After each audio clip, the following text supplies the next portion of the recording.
IAS వారు వేతన శాఖ నిజామాబాద్ తెలంగాణ స్టేట్ ఆహ్వానిస్తున్నారు. యూడీ spice board district agriculture officer ఇప్పుడు మన అడిషనల్ కలెక్టర్ గారు వారు కూడా వేదికకి రావాల్సిందిగా. ఇప్పుడు ఈ ఫస్ట్ రైతుల చర్చాగోష్ఠి ఇంటరాక్షన్ అనే దానికి తీసుకోవడం మంచి గొప్ప విశేషం. ఎందుకు చేస్తున్నారు అది దానికి వచ్చినందుకు నిజామాబాద్ జిల్లా రైతులు మళ్ళీ అదృష్టంగా భావిస్తున్నాను. కాబట్టి ఇప్పుడు మన చైర్మన్ గారికి మన ఎక్స్పోర్ట్ తరఫున రాధాకృష్ణ నిజామాబాద్ సారు పొద్దున్న నుంచి నేను కూడా వారితో అసోసియేషన్ కానీ అక్కడ సీడ్ యూనివర్సిటీ సారు ఎంతసేపటికి పెట్టారు.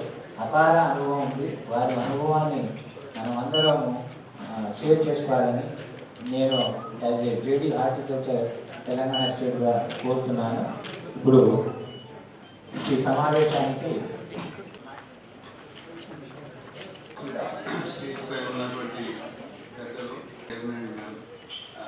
తెలంగాణ అగ్రికల్చర్ ఫార్మర్ తెలుగు వేస్తాను. సో మనకు సుదినం, ఎందుకంటే మన ప్రాబ్లమ్స్ వినడానికి వరకు మన రాష్ట్ర ప్రభుత్వం ఒక కమిషన్ వేసి ఆ కమిషన్ చైర్మన్ గారికి సభ్యులకి ఇదంతా కూడా మనకున్నటువంటి సాంకేతిక ఇబ్బందులు ఏమిటి, మార్కెటింగ్ ఇబ్బందులు ఏమిటి అనేటువంటి అంశాల మీద మాట్లాడుతూ, అలాగే ఎక్స్పోర్ట్ కూడా పసుపు గురించి, సో అల్లం గురించి కూడా ఏదైనా మీకు అనుభవాలు ఉంటే అల్లం గురించి కూడా చెప్పచ్చు. సో దీంట్లో మరి రొటీన్గా మీరు చెప్పకుండా మనకు స్పెసిఫిక్ ఏమన్నా మనం ఏం చేస్తే బాగుంటుంది అనేటువంటి అంశాల మీద మనం దృష్టి సారిస్తే చాలా బాగుంటుంది. ఎందుకంటే ఇది రికమెండేషన్ రూపకంగా మన ప్రభుత్వానికి వెళ్తుంది కాబట్టి కొద్దిగా ఎక్కువ మాట్లాడకుండా స్పెసిఫిక్ ఏదైతే పాయింట్ ఉందో మళ్ళీ మాట్లాడిన వాళ్ళు మనం మాట్లాడకూడదు, అదే ఇష్యూ. సో కాబట్టి ఈ విధంగా మనం ప్రొసీడ్ అయితే మనందరికీ అవకాశం వస్తుంది మాట్లాడడానికి. సో ఇప్పుడు మొదటగా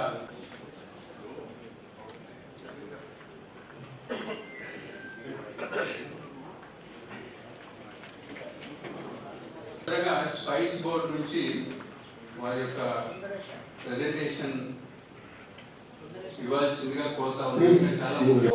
ఇది చాలా ఉపయోగకరంగా ఉంటుంది. ఎంతమంది ఉపయోగించుకుంటున్నారో లేదో కానీ మన డిపార్ట్మెంట్ ఆఫ్ హార్టికల్చర్ అవసరం డిపార్ట్మెంట్ ఆఫ్ అగ్రికల్చర్ కూడా కలిసి మనకు రైతులకు please complete it so that we can ask the participants to Tamil Nadu, sir. I don't know Telugu, so I will be presenting in this. Sorry, sir. So around 36,000 crores worth we have exported, and it's a continuously we have been maintaining. It's an incredible product, 41%, sir.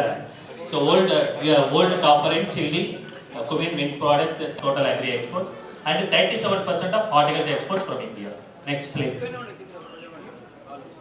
So just it's a development, facilitate cooperative effort for aggregation and value addition, quality improvement training program also used to do external funded project for quality and safety. And we are handling export rejections and addressing quality issues. So BioSL also we used to conduct. So next slide.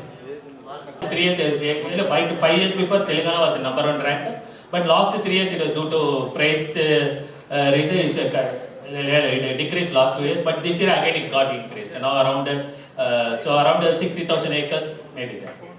5 lakh metric tons worth of so the 37,000 metric tons we exported 91 crores. So 2011 only 80,000 metric tons we exported. So 23-24 we are last year we exported around 1,62,000 metric tons exported worth of 1875 crores, 1,875 crores. So major destinations we oil, oleoresin, coconut. Next one, sir. So it's a major challenge. So inadequate export products. Manganese Creta, moisture content of Nizamabad. So earlier it was an issue. Now due to the last 3 years, it got reduced. Now most of the growers used to bring at assistance for farmers, especially for steam boiling. So hygienic boiling के लिए steam boilers के लिए हम लोग spice water subsidy देता है sir. 88,000 मिलेगा. For SC/ST beneficiaries 75% subsidy, maximum 2,82,000 मिलेगा. Next one sir. Tarpaulin sheets at subsidized rates. General growers 50%, for SC/ST farmers 75%. Policies also used to provide assistance, 75% subsidy, maximum 94,000 they will get. 50% subsidy for general category, 75% for SC/ST farmers. Next one. So for QGP, nothing but quality gap bridging program. For FPOs, we used to provide assistance at 90% subsidy. They are eligible to purchase 2 boilers and 2 policies. So last 3 years, it was niche nature, 3 years before only it was implemented. So last 3 years in Nizamabad district, so around 10 FPOs got subsidy for this ANC. So awareness because moisture content, so bring awareness among farmers, we used to conduct campaigns among growers along with the ANC also. They will get assistance for of rupees at 50,000 rupees. Next one. We also used to conduct quality promote training programs all the years among farmers so on DAP as well as for post-harvest processing as well as for value addition of scientists and national scientists of national institute as well as tablet research. Next one. We also conducted interactive session with the exporters. Recently, last year, I conducted this interactive session at Hyderabad. So, Honorable MP Arvind sir has interacted with the exporters. Next one. So, ISLR we also used to conduct regular once in 2 years. We used to conduct. So, this year also, coming year also, we are going to conduct. It's a tentative date February 5. So, FPO, there's a FPO meeting so in the commercial research, turmeric research station, even KVK used to conduct. In that meetings also used to participate in the meetings and we'll give guest lectures. Next one. Next one. We also used to conduct quality campaign and quality, especially for turmeric, so moisture and for give awareness among farmers and to bring turmeric correct moisture content. So we used to regularly conduct campaign at various villages. Next one. So it's a rapid procurement testing device. We have installed at AAMC Nizamabad. It's within 2 minutes we will come to know the procurement content. In local exhibitions. In Delhi also now the Indus Food exhibition, we also encourage FPOs to participate in it. So group meeting also used to conduct regular intervals on GAP, good agriculture as well as post-harvest. Next one. Field research also used to regularly conduct. Implemented program, high-tech infrastructure development up to maximum 2 crores they will get, and for fair parties they also will provide assistance. So like that, so many brand promotion. Department of Horticulture దీన్ని మీరు ఛాలెంజ్గా తీసుకొని వారిని ఎక్కడెక్కడైతే training చేస్తూ ఉన్నారో దాని యొక్క ఇంపాక్ట్ అనేది మనకు 1 yearలో కనబడేటట్టు చేయాలి. సో ఇప్పుడు ఇది కరెక్ట్ టైం, ఎందుకంటే ఇప్పటి నుంచి మన తవ్వడం జరుగుతూ ఉంది, తెంపడం జరుగుతూ ఉంది, కుకింగ్ కూడా. సో దానిపై మీరు ఏ విధంగా ముందుకు వెళ్తారు ఇప్పుడు ఇమీడియట్గా ఈ 2 నెలల్లో? So will answer.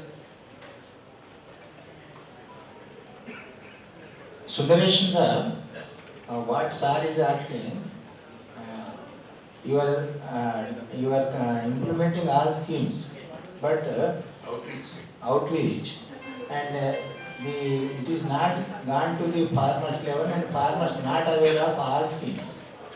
Though you have some FPOs and where they are working, what they are doing, that the chairman is asking.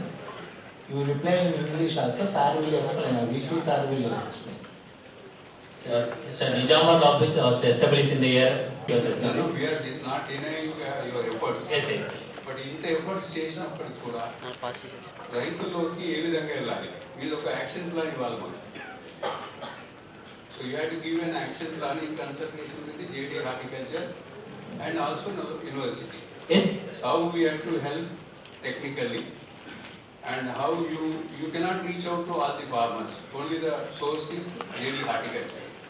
So JD Horticulture local అంటే నెసెసరీ హెడ్ క్వార్టర్స్ నుంచి కూడా ఒక action plan on mission mode లేదో మనమే వాళ్ళ 10 మంది చేసిన these people they have to help. వారు చెప్పిన డయర్స్ కానీ ట్రాన్స్పారెన్సీ కానీ చాలా విషయాలు చెప్పారు. ఏం కూడా సబ్సిడీ మీద అన్నట్టు ఒక్క రైతు కూడా మాతో చెప్పలేదు. ఎక్కడ ల్యాబ్సెస్ ఉంది, మీరు ఎక్కడ ఇచ్చిండ్రు ఏంటి, మీరు వాటి దగ్గర పూర్తిగా రిపోర్ట్ తీసుకోండి. అనేక దేశాలకు ఎక్స్పోర్ట్ చేయొచ్చని కుర్కుమీన్ విషయంలో కూడా చెప్పిండ్రు. కుర్కుమీన్ విషయంలో రైతులకు అసలు ఇంతవరకు అవగాహన కూడా లేదు.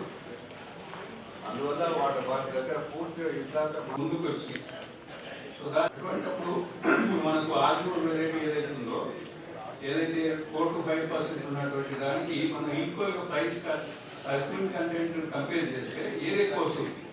సో దాని ప్రకారంగా మనం రికమెండ్ చేయాలి. లేకపోతే కన్స్యూమ్ పర్సెంటేజ్ ఎక్కువ ఉంది, నాకు తక్కువ పంట వచ్చిందంటే లాభం లేదు. సో ఈ విధంగా మీరు ప్లాన్ తీసుకున్నారు, ఒక డీటెయిల్స్ తీసుకొని సో ఈ వర్కౌట్ ఈ ప్లాన్. సో నెక్స్ట్ సో మన ఆంధ్రప్రదేశ్ చైర్మన్ టిఎస్డిసి శ్రీ ఎస్ అన్వేష్ రెడ్డి గారిని ఒక 5 minutes ఏర్పాటు చేయడం కోసం చొరవసినటువంటి వ్యవసాయ కమిషన్ చైర్మన్ రెడ్డి గారికి, వ్యవసాయ కమిషన్ సభ్యులు గడువు గంగన్న గారికి, మరో సభ్యులు కేవీ రెడ్డి గారికి, మరో సభ్యులు గోపాల్ రెడ్డి గారికి, మరో సభ్యురాలు భవానీ రెడ్డి గారికి, జిల్లా పరిపాలన అధికారి గారికి, జేసీ గారికి,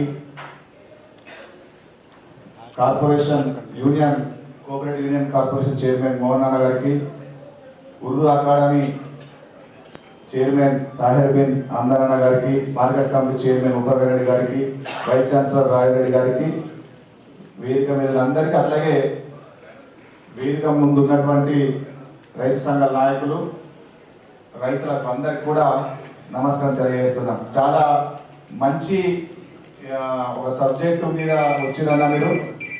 చాలా గ్రామాలు తిరుగుతూ ఉంటే మీకు చాలా విషయాలు నేరుగా రైతులు కూడా మీరు ఇంటరాక్ట్ అయ్యి అక్కడ ఉన్నటువంటి పరిస్థితిని కూడా మీరు చాలా స్పష్టంగా చూసారు. అయితే ఈ పసుపుకు సంబంధించినటువంటి నేను కొంత నాకున్న సమాచారం మీకు తెలియజేస్తాను. సెకండ్ క్వింటాల్కి ఎంత అవుతుంది, ఎంత వస్తుంది అనేటువంటి దాన్ని చేసినాము. కాకపోతే పోయిన సంవత్సరం అంటే ఎవరేజ్గా 9,000 రూపాయలు మోడల్ ప్రైస్ వచ్చింది. కానీ ఈ సంవత్సరం కూడా ప్రైస్ పెరిగింది. అంటే మనం రైతు పెట్టుతున్నటువంటి పెట్టుబడికి మార్కెట్లో వస్తున్న దానికి కూడా సరిపోక నష్టాలకు పోతున్నటువంటి పరిస్థితి ఉంది. నెక్స్ట్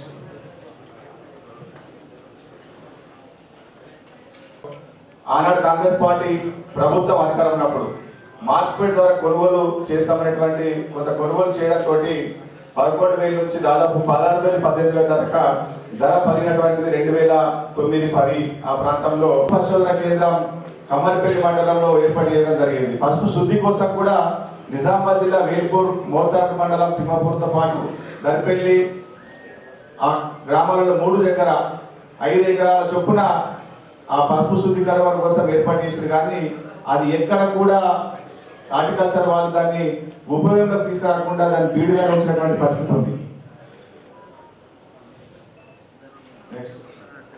అయితే ఒక 40 ఎకరాలు రైతుల దగ్గర నుంచి తీసుకొని వేల్పూర్ మండలం పడిగల ల్యాండ్ అక్విజిషన్ చేసుకొని కొంత రోడ్లు వచ్చి దాన్ని అక్కడే వదిలేస్తారు. కానీ దాన్ని కూడా మరి ఉపయోగంగా తీసుకొస్తే రైతులకి ఏమైనా ఉపయోగపడుతుంది అర్థమైంది. కానీ కేవలం కంపౌండ్ వాళ్ళు చేసి వదిలేసి అక్కడనే దాన్ని అట్లా నిర్వహణ చేసినటువంటి పరిస్థితి ఉంది.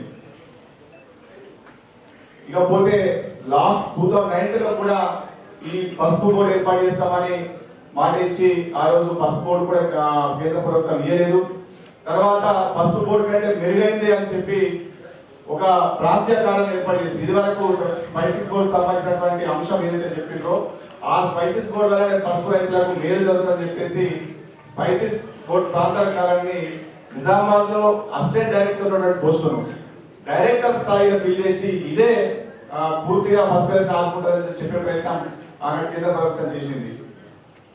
అయితే స్పైసెస్ బోర్డు సుగంధ ద్రవ్యాల కార్యాలయం 2015లో నిజామాబాద్ లో ఒక ఫీల్డ్ ఆఫీసర్తో కూడినటువంటి కార్యాలయం ఏర్పాటు చేయడం జరిగింది. 2019 జూలై 20లో డివిజన్ కార్యాలయం అసిస్టెంట్ డైరెక్టర్ కూడినటువంటి కార్యాలయం ఏర్పాటు చేసి పై 2 కార్యాలయాలు వరంగల్లో ఉన్నటువంటి ప్రాంతీయ కార్యాలయంతో పాటు అనుసంధానం చేస్తారు. 2020 ఫిబ్రవరి 14న ప్రాంతీయ కార్యాలయం ఒక డిప్యూటీ డైరెక్టర్ కూడినటువంటి కార్యాలయం ఏర్పాటు చేశారు. ఇది నేరుగా స్పైసెస్ బోర్డు కార్యాలయంతో అనుసంధానం చేస్తుంది. ప్రాంతీయ కార్యాలయం పని కేవలం ఇదివరకు చెప్పినట్టు కార్ఫీల్డ్లు, బైలర్ మిషన్లు, పాలిష్ మిషన్ల సబ్సిడీ మాత్రమే ఇస్తుంది. అది కూడా ఇప్పుడు కొంత ఇచ్చిన తర్వాత ఎక్కడ కూడా ఇస్తారనేది ఇవాళ జరుగుతుంటే రైతులే స్వయంగా చెప్పినటువంటి పరిస్థితి ఉంది. దాంట్లో ఓసీ మరియు బీసీల 50% సబ్సిడీ, ఎస్సీ ఎస్టీలకు 70% సబ్సిడీ ఇస్తుంది. ఎగుమతులకు మాత్రం అంటే వీళ్ళు కేవలం ఎవరైనా ట్రాన్స్పోర్ట్ ఎక్స్పోర్ట్ చేసుకుంటే దానికి అనుమతిస్తున్నారు తప్పితే కానీ పసుపు రైతులకు ధర రావడం కోసం స్పైసెస్ బోర్డుకు దీనికి ఎలాంటి సంబంధం లేదు. కేవలం బైలర్ మిషన్లు, టార్పల్లు ఇచ్చి ఎక్స్పోర్ట్ సంబంధించినటువంటి అనుమతులను ఇచ్చే దీన్ని కేవలం రైతులు ఆదుకుంటారని చెప్పి ఆనాడు చెప్పేటటువంటి ప్రయత్నం చేసిండ్రు. ఇది కేవలం ఈ ఆఫీస్ లో డిప్యూటీ డైరెక్టర్, అసిస్టెంట్ డైరెక్టర్ తో పాటు మరింత సిబ్బంది తప్పితే ఇంకా ఎవరు కూడా అక్కడ లేనటువంటి పరిస్థితి ఉన్నది. అయితే 2023 ఎన్నికల ముందు కూడా పసుపు బోర్డు ఏర్పాటు చేస్తామని చెప్పేసి ప్రధానమంత్రి గారు ఒక ఎన్నికల ప్రచారం చెప్పి గజెట్ రిలీజ్ చేసిండ్రు అక్టోబర్ 4, 2023. కానీ ఇప్పటి వరకు కూడా దాన్ని ఎక్కడ ఏర్పాటు చేస్తాం, ఏం చేస్తామనేటువంటి ఎక్కడ కూడా దాని మీద విధి విధానాలు లేవు. మరి ధరకు సంబంధించినటువంటి ఎట్లాంటి ప్రకటనలు కూడా రానటువంటి పరిస్థితి ఉంది.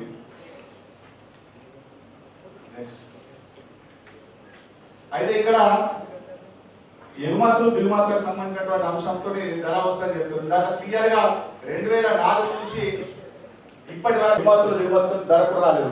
22-23లో 5,650 ఉండే మోడల్ ప్రైస్, 23-24లో 9,643 వచ్చింది. కానీ రైతులకు పసుపు 30,000 ఎకరాలకు సాగు వచ్చేసి దిగుబడి రాలేక రైతులకు ఎలాంటి న్యాయం జరిగినటువంటి పరిస్థితి లేదు.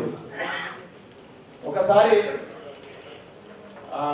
స్టేట్ వైడ్ గా ఒకసారి మనం అలా చూస్తే గమనిస్తే మహారాష్ట్రలో 22-23 అంటే 2,20,790 ఎకరాలు సాగు అవుతుంది. అంటే 2020-21 1,52,000 ఎకరాలు సాగుతున్నటువంటిది 2022-23 వచ్చేసరికి 22,790 అంటే ఎంత పెరిగిందో ఒకసారి మనం గమనించవచ్చు. అదే తెలంగాణకు వచ్చేసరికి 2020-21లో 88,403 ఎకరాలు సాగు అయితే అది 22-23 వచ్చేసరికి 56,855 ఇప్పుడు వచ్చేసరికి 42,000 పరిమితం. అంటే మొత్తానికి పడిపోతుంది. సార్ మీరు దృష్టికి తీసుకొస్తున్న ఇప్పటికి హార్టికల్చర్ వాళ్ళ దగ్గర 22-23 వరకే స్టేట్లలో ఉంది కానీ 23-24, 24-25 దాటలేదు. ఇది ఎంత ఒకసారి మీరు ఆలోచన చేయండి. మన దగ్గర ఎట్లాంటి డాటాలు ఉన్నాయో. అంటే ఇది క్రమంగా మహారాష్ట్రలో పెరిగింది కానీ మన దగ్గర పడిపోతుంది. ఎందుకు పడిపోతుంది అనే దాని మీద కొంచెం మనం విశ్లేషణ చేసుకుంటే ఆ రైతు ఆశించినటువంటి ధర రాకపోవడంతో పడిపోతుంది అనే విషయాన్ని ఒకసారి గమనించాల్సిందిగా అనుమతి కోరుతా ఉన్నాను. మన దగ్గర కూడా చూస్తే ఇయర్ వైజ్ గా తెలంగాణలో 2014-15లో 2,16,268 మెట్రికల్ ప్రొడక్షన్ అంటే 1,07,355 ఎకరాలు సాగేది. మన దగ్గర ఎందుకు పడిపోతున్నది అంటే కేవలం ధర రాకనే పడిపోతుంది అనేది చాలా స్పష్టం. రైతుకు స్పైసెస్ బోర్డా, పసుపు బోర్డా, ఇంకోట ఎక్స్పోర్ట్ అనేది కాకుంటే కేవలం ధర వస్తుందా రాదనేది డిపెండ్ అయ్యి రైతు వ్యవసాయం చేస్తా ఉన్నాడు. ఇందులో అన్న మీరు చాలా స్పష్టంగా చూసిండ్రు. హార్వెస్టింగ్ తో పాటు బైలింగ్ తో పాటు అన్ని రకాలుగా ఇబ్బందులను మీరు చాలా స్పష్టంగా చూస్తారు. ఇప్పుడు హార్టికల్చర్ వాళ్ళు, ఆగ్రో వాళ్ళైనా ఎవరైనా సరే కనీసం దానికి సంబంధించినటువంటి పసుపును తీయడానికి హార్వెస్టింగ్ లేక లేబర్ వాళ్ళ ఎకరానికి 20 వారు గుత్తకు తీసుకొని పనిచేసేటటువంటి పరిస్థితి ఏర్పడిందంటే మరి రాను రోజులలో తెలంగాణలో పసుపును మరి వదులుకుంటామా, మరి దీన్ని ముందుకు తీసుకుపోతామా అనేది ప్రభుత్వాలు ఆలోచించాలి. ప్రభుత్వాల మీద డిపెండ్ అనే మాట చెప్తా ఉంది. ఇట్లాగే జిల్లాల వారీగా కూడా నిజామాబాద్ లో 30,766 ఎకరాలలో 2014-15లో ఉంటే అది 15 వచ్చేసరికి 33,825 పడిపోయి నెక్స్ట్ మొత్తం అందులో ఇప్పుడు 42,000 మొత్తం తెలంగాణ వ్యాప్తంగా చూస్తే అన్ని జిల్లాలో కలిపి కేవలం 42,000. నిజామాబాద్ లో 22,000 పడిపోయింది.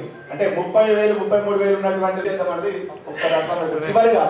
చివరిగా సార్ మీరందరూ కమిషన్ చైర్మన్ గారు, కమిషన్ సభ్యులు, వైస్ ఛాన్సలర్ గారు ఉన్నారు, స్పైసీస్ బోర్డు ఉన్నారు. మా రిక్వెస్ట్ ఏంటంటే స్పైసీస్ బోర్డుకు ధర నిర్ణయానికి ఏం సంబంధం లేదు. ఇది కేవలం లైసెన్స్ ఇస్తున్నది, ఎక్స్పోర్ట్ సంబంధించిన లైసెన్స్ టార్పిల్కి అది మాత్రం ఇస్తాం కదా. ఇక రైతులకు కావాల్సింది పసుపు తీయడానికి కావాల్సినటువంటి మిషన్స్, పసుపును ఆరబెట్టుకోవడానికి, అట్లాగే పసుపు ధర, ఆ ధర అనేటువంటి పరిస్థితి ఇవాళ ఎంత ఘోరం ఉందంటే కలెక్టర్ గారి దృష్టి కూడా తీసుకొస్తున్నా. ప్రతి సంవత్సరం సిండికేట్ అయిపోయి ధరను కంట్రోల్ చేస్తూ ఉన్నారు. ఈ సంవత్సరం అట్లనే ఒక సమావేశం ఏర్పాటు చేసుకొని ధర ఒక నిర్ణయం జరిగిన తర్వాత ఆ ధరను వేరే పెంచితే వారికి 5,000 రూపాయలు జుర్మానా తీస్తాం అనేది. ఇది ఎక్కడికి అన్యాయం సార్. అంటే ఇప్పుడు పురుకుమిన్ శాతం సమస్య వచ్చింది. రైతు అనేటోడు పసుపు పండిస్తే మార్కెట్ తీసుకొస్తాం. ఏనాడు కూడా మార్కెట్లో పురుకుమిన్ శాతం ఎంత ఉందని తీసుకునేటువంటి పరిస్థితి లేదు.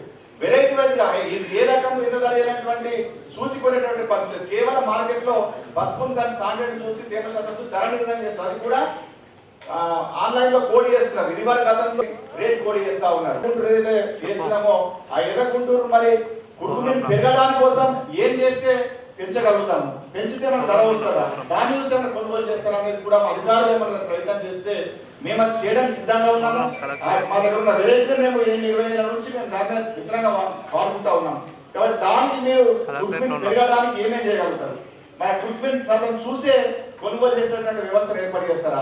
అది చేస్తే రైతులు మేము ఆ ప్రయత్నం చేస్తాం. కాబట్టి దయచేసి ఆ దిశగా అధికారుల యంత్రాంగం కూడా పని చేయాలి. మాకున్న సమాచారం అయితే బోర్డు మహారాష్ట్రకి పోతున్నటువంటి ఊహాన్ని నడుస్తుంది.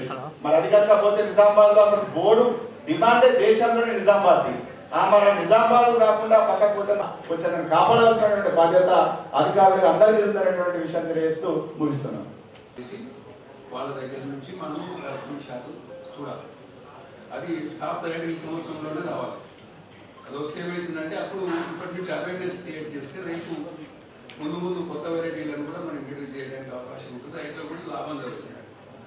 సో ఈ అంశాల మీద అట్లాగే కొంత ఏరియాస్ 40 ఎకరాల దగ్గర 5 ఎకరాలు దాన్ని కూడా ఏ విధంగా మనం సద్వినియోగపరచుకోవాలి అన్నటువంటి దాని మీద స్పైస్ పార్క్లో మరి ఏమేమి ఉంటే బాగుంటుంది, కాంపోనెంట్స్, ట్రైనింగ్ కాంపోనెంట్, ఇండస్ట్రీస్, ఇవన్నీ కూడా మనం ఆలోచించాల్సినటువంటి చేసుకోవాల్సినటువంటి అవసరం. సో ఇప్పుడు చాలా బ్రీఫ్గా హార్టికల్చర్ డిపార్ట్మెంట్ వారిని ఈ పసుపు ఎందుకు తగ్గుతుంది ఎదగాలి, సో దాని మీద వాట్ ఇస్ ద స్టేటస్, మన ఎక్స్టెన్షన్ ఎంతవరకు పనిచేస్తుంది, ఏ విధంగానైతే ఎఫెక్టివ్గా మనం అవుట్రీచ్ రైతులోకి వెళ్ళగలం అనే 2-3 అంశాల మీద మీరు క్లియర్గా చెప్పండి.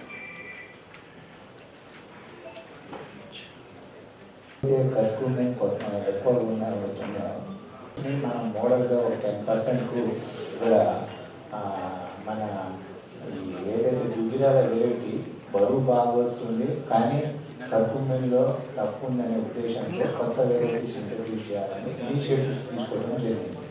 అట్లా అందులో భాగంగానే బెడ్ రైజర్ అవన్నీ ఇచ్చి అక్కడ నుంచి కొన్ని వెరైటీస్ ఇక్కడ తీసుకొచ్చి బడ్ మెథడ్ ద్వారా కొన్ని మన కంబరిపల్లిలో సీడ్ పెంచి వివిధ రైతులకు ఇవ్వడం జరిగింది. కొంతమంది రైతులు తీసుకున్న వాళ్ళకు ఆ వెరైటీస్ మనం CFTRI central food training research institution మైసూర్లో ఉంటుంది. అక్కడికి శాంపుల్ పంపించి కర్ఫ్యూమెంట్ పర్సెంటేజ్ రిపోర్ట్స్ కూడా తెప్పించాము. ఆ రిపోర్ట్స్ కూడా మా దగ్గర ఉన్నాయి. ఆ రిపోర్ట్స్ అప్పుడు 1898 వల్ల 4.6, 5.6 కూడా మ్యాక్సిమం కర్ఫ్యూమెంట్ పర్సెంటేజ్ వచ్చింది. అయితే దానికి సంబంధించిన మార్కెట్ మాత్రం అన్నట్టు ఇక్కడ మన నిజామాబాద్లో కర్ఫ్యూమెంట్ testing market, exporters link up, access, market access అనేది కొద్దిగా మార్కెటింగ్ నుంచి చేయాలి. మార్కెట్ యాక్సెస్ అంటే లింకేజ్ చేయాలి. ఆ మార్కెట్ యాక్సెస్ ఫార్మర్స్ ఎవరైతే మన కర్ఫ్యూమెంట్ ఎక్కువ కంటెంట్ ఉన్న ఆ మార్కెట్ ధర అనేది మార్కెటింగ్ చేతిలో ఉంటుంది, మార్కెట్ మీద ఆధారపడి ఉంటుంది. ఆ ధర అనేది మన చేతులు. కాకపోతే వాళ్ళు సార్ చెప్పినట్టు, మన చైర్మన్ గారు చెప్పినట్టు ఇక్కడ కర్ఫ్యూమెంట్ కొన్ని మోడల్గా ప్రైసెస్, కొన్ని కర్ఫ్యూమెంట్ కంటెంట్ మిషన్స్ పెట్టి వాటి ద్వారా చేయటం మంచిది. అయితే మాకున్న ఇక్కడ సిబ్బంది ద్వారా మేము కొన్ని చాలా వరకు ఇప్పటి వరకు ఈ మన MIDH mission for integrated development కింద స్పెషల్గా బెడ్ దాదాపు 4,75,00,000 నిజామాబాద్లో ఖర్చు పెట్టి వివిధ ఇచ్చాము. సార్ అన్నట్టు చైర్మన్ గారు ఇక్కడ స్పైస్ బోర్డు వాళ్ళు ఏమేమి సప్లై చేశారు అది ఒక లిస్ట్ తీసుకుంటాను, రిక్వెస్ట్ లిస్ట్ కూడా తీసుకుంటాను. దీనికి ఒక ప్లాన్ ఆఫ్ యాక్షన్ తీసి ఇప్పుడైతే ధర బాగానే ఉంది. ఇక ముందు కూడా కర్క్యూమెంట్ కంటెంట్ పెంచడానికి సారే స్వయంగా వైస్ ఛాన్సలర్ గారు సభాధ్యక్షుడు మన రీసెర్చ్ కమ్మర్పల్లిలో ఆయన మన నయేందర్ ఉన్నారు. ఈ కర్క్యూమెంట్ పర్సంటేజ్ మన బుద్ధిగల ఎందుకంటే ప్రిడామినెంట్ వెరైటీ ఇక్కడ గుంటూరు రెడ్ అది తప్ప మేము చేసుకున్న ఇన్సెంటివ్స్. ఆ ఇన్సెంటివ్స్ ఏమేమంటే వెరైటల్ రిప్లేస్మెంట్ కోసం ఒక ప్రయత్నం చేశాము. Comprehensive development of spice park గురించి కూడా చేయబోతున్నాము. స్పైస్ పార్క్ ఏమైందంటే స్టేట్ గవర్నమెంట్తో ఉందని మాకే మళ్ళీ విటయించారు. మళ్ళీ మనం టైస్ కింద ఇవ్వాలని స్పైస్ బోర్డు తోటి అది టీజీఐసీకి ఇచ్చాము. ఇప్పుడు మన ఈ ఎలక్షన్ కంటే ముందు టెండర్ చేయించారు. టెండర్లో రాకపోవడం వల్ల ఇప్పుడు దానికి టేకప్ చేయడానికి రివైజ్డ్ డిపిఆర్ అడిగారు స్పైస్ బోర్డు మనకు వచ్చేవారు. అది అతి తొందరగా సబ్మిట్ చేస్తాం. నెక్స్ట్ ఇది నెక్స్ట్ ఆసక్తితో మీకుండే ఎక్స్పీరియన్స్ పంటలు పండించడంలో, మార్కెట్ వ్యవస్థ, ప్రభుత్వం అందించే సదుపాయాలు, వీటన్నిటిపైన మీరు విడివిడిగా మీరు ఎవరికి అయినా ఏమైనా అడగదలుచుకుంటే ఈ 2-3 వాళ్ళు చెప్పిన తర్వాత మీరు తప్పకుండా అడగండి. దానికి వాళ్ళు ఆఫీసర్లు సమాధానం చెప్తారు. చెప్పండి. మండలాల వారిగా ఏరియా. నెక్స్ట్ డ్రిప్ శాంక్షన్ చేసిన area. Next with drip without drip. Next schemes ఇది నిజామాబాద్. నెక్స్ట్ తర్వాత subsidy. Okay thank you sir. అది ఒకటి మీరు వర్కౌట్ చేయాలి. మన దగ్గర ఎంతమంది ఉన్నారు ఇప్పుడు ఈ పసుపు పండించే రైతులో దగ్గర ఉన్నటువంటి హార్టికల్చర్ ఆఫీసర్స్ ఎంతమంది? 5 ఉన్నారు. 5 ఉంటే ఏరియా ఎంత ఉంది? మండలాలు ఓకే, ఏరియా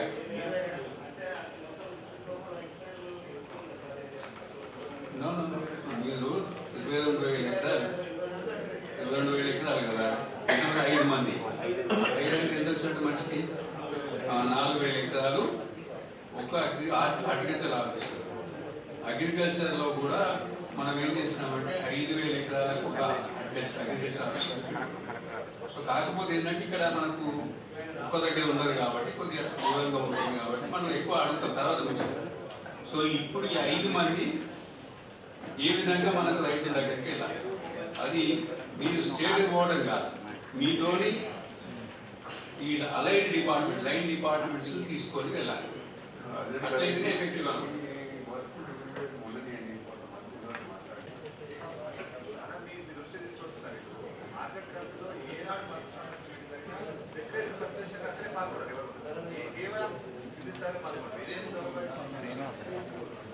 మీరు బాధ్యతలు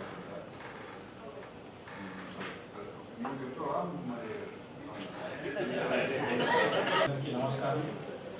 అలాగే సభలకు ట్రేడర్లకి మిగతా వాళ్ళందరికీ నా నమస్కారాలు. నేను శంకర్ దాస్, మార్కెటింగ్ ఆఫీస్లో గౌతమ్ దాస్ చేస్తూ ఉంటాను. ఈనా ఇన్ఛార్జ్. సెక్రటరీ గారు లీవ్లో ఉన్నారు, వచ్చేసి రాలేదు. సో వాస్తవంగా మార్కెటింగ్లో ఈ పసుపు పైన ధరల గురించే మాట్లాడుతూ ఉంటారు, కానీ డిమాండ్ సప్లై పైన రేట్లు ఆధారపడి ఉంటాయని నేను అనుకుంటాను. ఇంకోటి సిండికేట్ అని అంటారు కదా, వాస్తవంగా ఓపెన్ యాక్షన్ ఉన్నప్పుడు సిండికేట్ ఉంటుందేమో అని నేను అనుకుంటున్నాను. కానీ ఈనా ఆన్లైన్ ట్రేడింగ్ వచ్చిన తర్వాత సిండికేట్ అనేది లేదు. ఒకరోజు దాదాపు 10,000 హీప్స్ వస్తూ ఉంటాయి. 10,000 హీప్స్కి మనం 10,000 లాట్ నెంబర్లు ఇస్తుంటాం. ప్రతి హీప్ను ట్రేడర్ ఫిజికల్ వెరిఫికేషన్ చేస్తూ ఉంటాడు. నా దగ్గర సార్లకి నేను రిపోర్ట్ సబ్మిట్ చేస్తాను. ఒక్క లాట్కి ఎంతమంది రేట్ కోడ్ చేస్తున్నారు, ఏ టైంకి రేట్ కోడ్ చేస్తున్నారు, ఎంత రేట్ కోడ్ చేస్తున్నారు అని కూడా ప్రతిదీ రికార్డ్ అవుతుంది. ప్రతి ఇన్ఫర్మేషన్ ఉంటుంది. సిండికేట్ అనేది లేదు. కంపల్సరీ వెరిఫికేషన్ అనేది చేయాలి, ఫిజికల్గా వెరిఫికేషన్ చేయాలి. ఇలా వచ్చిన తర్వాత ట్రాన్స్పరెన్సీ ఉంది, రేట్ బాగుంది. మన సీడ్స్ డెవలప్మెంట్ సార్కి రిక్వెస్ట్ చేస్తా ఉన్నాను సార్ దయచేసి మీకు డిఫరెంట్ కంట్రీస్ మీరు ఏ కంట్రీకి ఎంత క్వాంటిటీ దాని ప్రకారంగా ఏరియాస్ ఐడెంటిఫై చేసి ప్యాకేజ్ కావాలనేది that will take care. So మీదే మార్కెట్లో మటుకు దేర్ ఇస్ సంథింగ్, అందులో ఏం అనుమానం లేదు. ఏదో డిమాండ్ సప్లై అంటున్నారు, కానీ డిమాండ్ సప్లై అది కూడా రీజనే, కానీ సడన్గా పడిపోవడానికి కారణం ఏమిటి? ఈవెన్ మా డిపార్ట్మెంట్ వాళ్ళు కూడా ఇక్కడ మా మార్కెట్ సైంటిస్ట్, ఇప్పుడు ఖమ్మం మార్కెట్ ఉంది, వరంగల్ మార్కెట్, చిల్లి సడన్గా పడిపోతుంది. ఎందుకు పడిపోతుంది? ఇక్కడ పసుపు మాకు మంచి experience. Chilli of Khammam coating. So వాళ్ళు బిలియన్లకు చెక్ చేస్తున్నారు, వాళ్ళకి మనకు చాలా తేడా ఉంది. మనం పసుపుని వేడి చేసి ట్రై చేస్తాం, అప్పుడు నువ్వు అది కొత్తగా పుట్టిపోయింది, ఆ నుంచి ఏం టచ్ చేస్తా మళ్ళీ క్రిమినల్ అటాక్ స్టార్ట్ అవుతుంది. So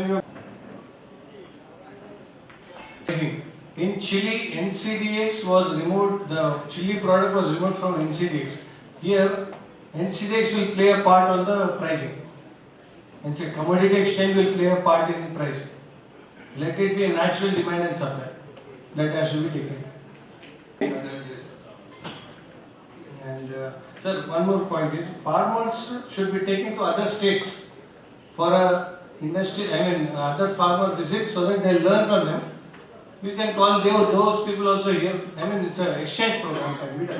Okay, that is one thing. What is happening is 10 మంది 50 మంది 100 మంది తీసుకెళ్తారు. మళ్ళీ వచ్చిన తర్వాత హ్యాండ్ ఓవర్ లెవెల్ చేయాలి. వాళ్ళు వచ్చిన తర్వాత అప్పుడు coming from the exposure visit they should be hand over. ఏమైంది ట్రైనింగ్ అయిపోయింది కదా, వాళ్ళకు ఏంటి మీరు ఏం చేస్తున్నారు, అక్కడ చూసి వచ్చిన మహారాష్ట్రలో వాడు ఏం చేస్తున్నారు, మీరు ఏం చేస్తున్నారు, దానికి మనం ఏం సపోర్ట్ చేయాలి, input support. Policy matter. So that will be done if you just. Yes.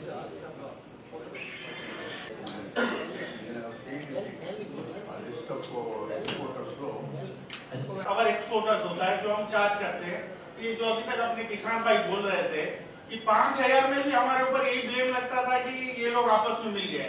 आज 15,000 है तो भी यही ब्लेम लगता है कि आपस में मिल गए। जब ओपन ऑप्शन था उस टाइम पे भी यही पोजीशन था। आज आप लोगों ने इनाम ला के आया, उसके बाद में भी हमारे मार्केट कमेटी वाले बताएं अभी तक कितने लोग पार्टिसिपेट होते हैं, वो सब कुछ देखते हुए मुझे नहीं लगता कि यहाँ पे कोई मिलके काम होता है, क्योंकि हम लोग भी 1-1.5% and they will order us as per their order we will purchase. ऐसा मुझे नहीं लगता है कि कहीं मिलके काम होता है। और जो अभी फाइन्स हमारे यहाँ पे जो क्वालिटी डेवलपमेंट के लिए बोले गए, उसके लिए अगर अपन ध्यान देंगे तो जरूर अपना रेट अच्छा आएगा। Thank you. కంప్లీట్ చేసుకున్నాం. మొట్టమొదటిసారి పసుపు మీద బహిరంగ సమీక్ష నిర్వహిస్తున్న వ్యవసాయ కమిషన్ వారికి ధన్యవాదాలు. తెలంగాణకే తలమానికమైన పసుపు మీద ఇది చాలా ముఖ్యమైన సమావేశం.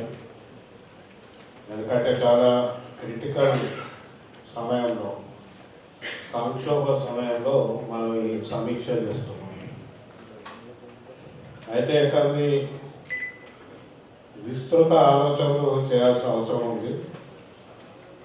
ఆ విస్తృత ఆలోచనల కొరకే నేను కొన్ని విషయాలు అదనపు సమాచారం ఇప్పటివరకు మాట్లాడినవి కాకుండా ఇంకా కొంత అదనపు సమాచారం కూడా నేను ప్రస్తావించాలనుకున్నాను. అయితే ఇక్కడ 3 విషయాలు అంటే నా పీపీటీ వచ్చిన ఒకటే చెప్తున్నా. 3 సమస్యలు, ప్రధాన సమస్యలు మనకు కనపడుతున్నాయి. మొట్టమొదట పసుపు ఎకరాలు తగ్గుతుంది.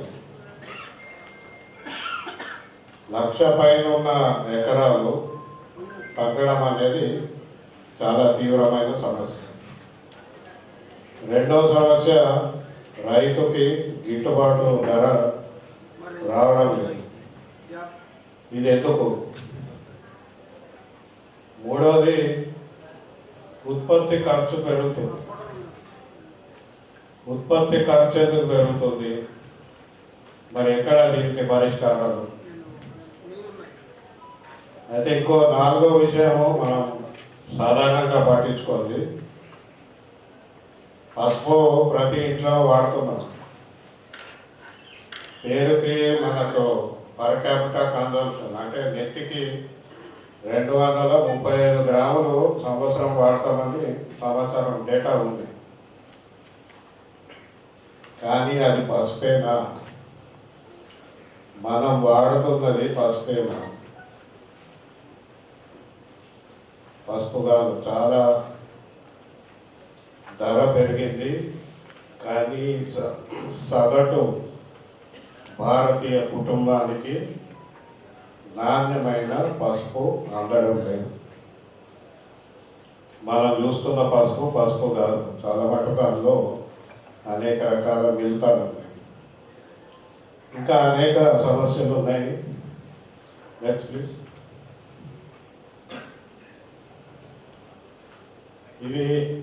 ఇవన్నీ కూడా సమస్యలే. మహారాష్ట్రలో ఎందుకు పెరుగుతుంది, మనకు ఎందుకు తగ్గుతుంది? మహారాష్ట్రలో పెరగడానికి అది మన భారతదేశమే కదా. మహారాష్ట్రలో పత్తి రైతులు ఆత్మహత్యలు చేసుకుంటున్నారు అంటే అక్కడ వ్యవసాయ సంక్షోభంలో లేదని కాదు, కానీ అక్కడ పసుపుకి రైతు మారుతున్నారు. దయచేసి ఫోన్లు సైలెంట్ మోడ్లో పెట్టండి ప్లీజ్. ఎగుమతులు పెరుగుతున్నాయనేది మనకు స్పైసెస్ బోర్డ్ డేటా చెప్పడుతుంది, కానీ దిగుమతులు కూడా పెరుగుతున్నాయి.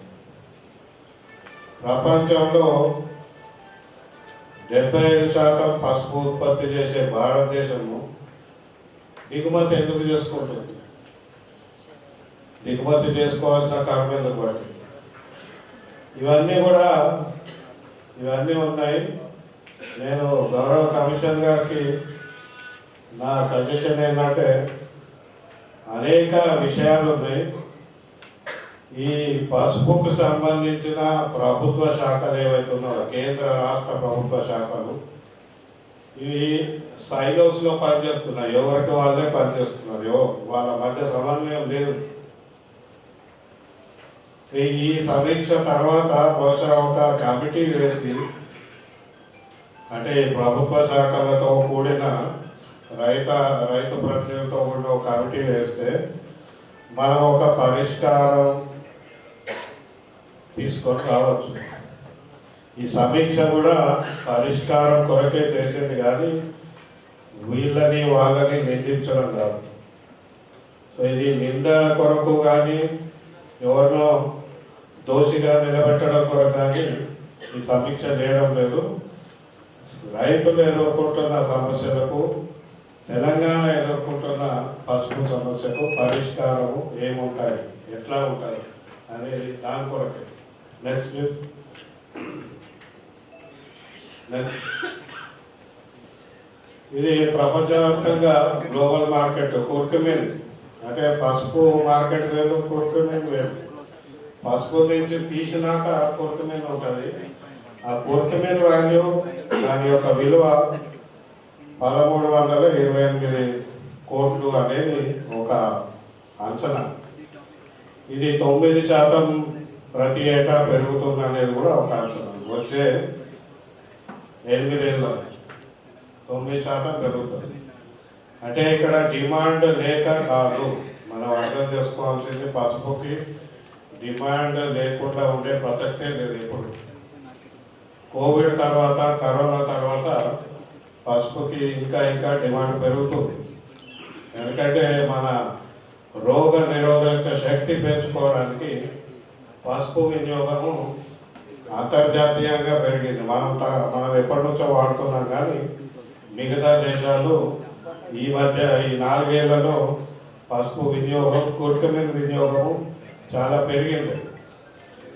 తర్వాత మన దేశంలో ఇప్పుడు చాలా మటుకు కుర్కుమిన్ శాతం ఎంత ఉంది అనే చర్చ వచ్చింది. ఇదే కమర్పల్లిలో 5-6 ఏళ్ల కిందట పోయినప్పుడు వాళ్ళు చెప్పింది 200 వెరైటీలు ఉన్నాయి మన దేశంలో. 200 వెరైటీలు.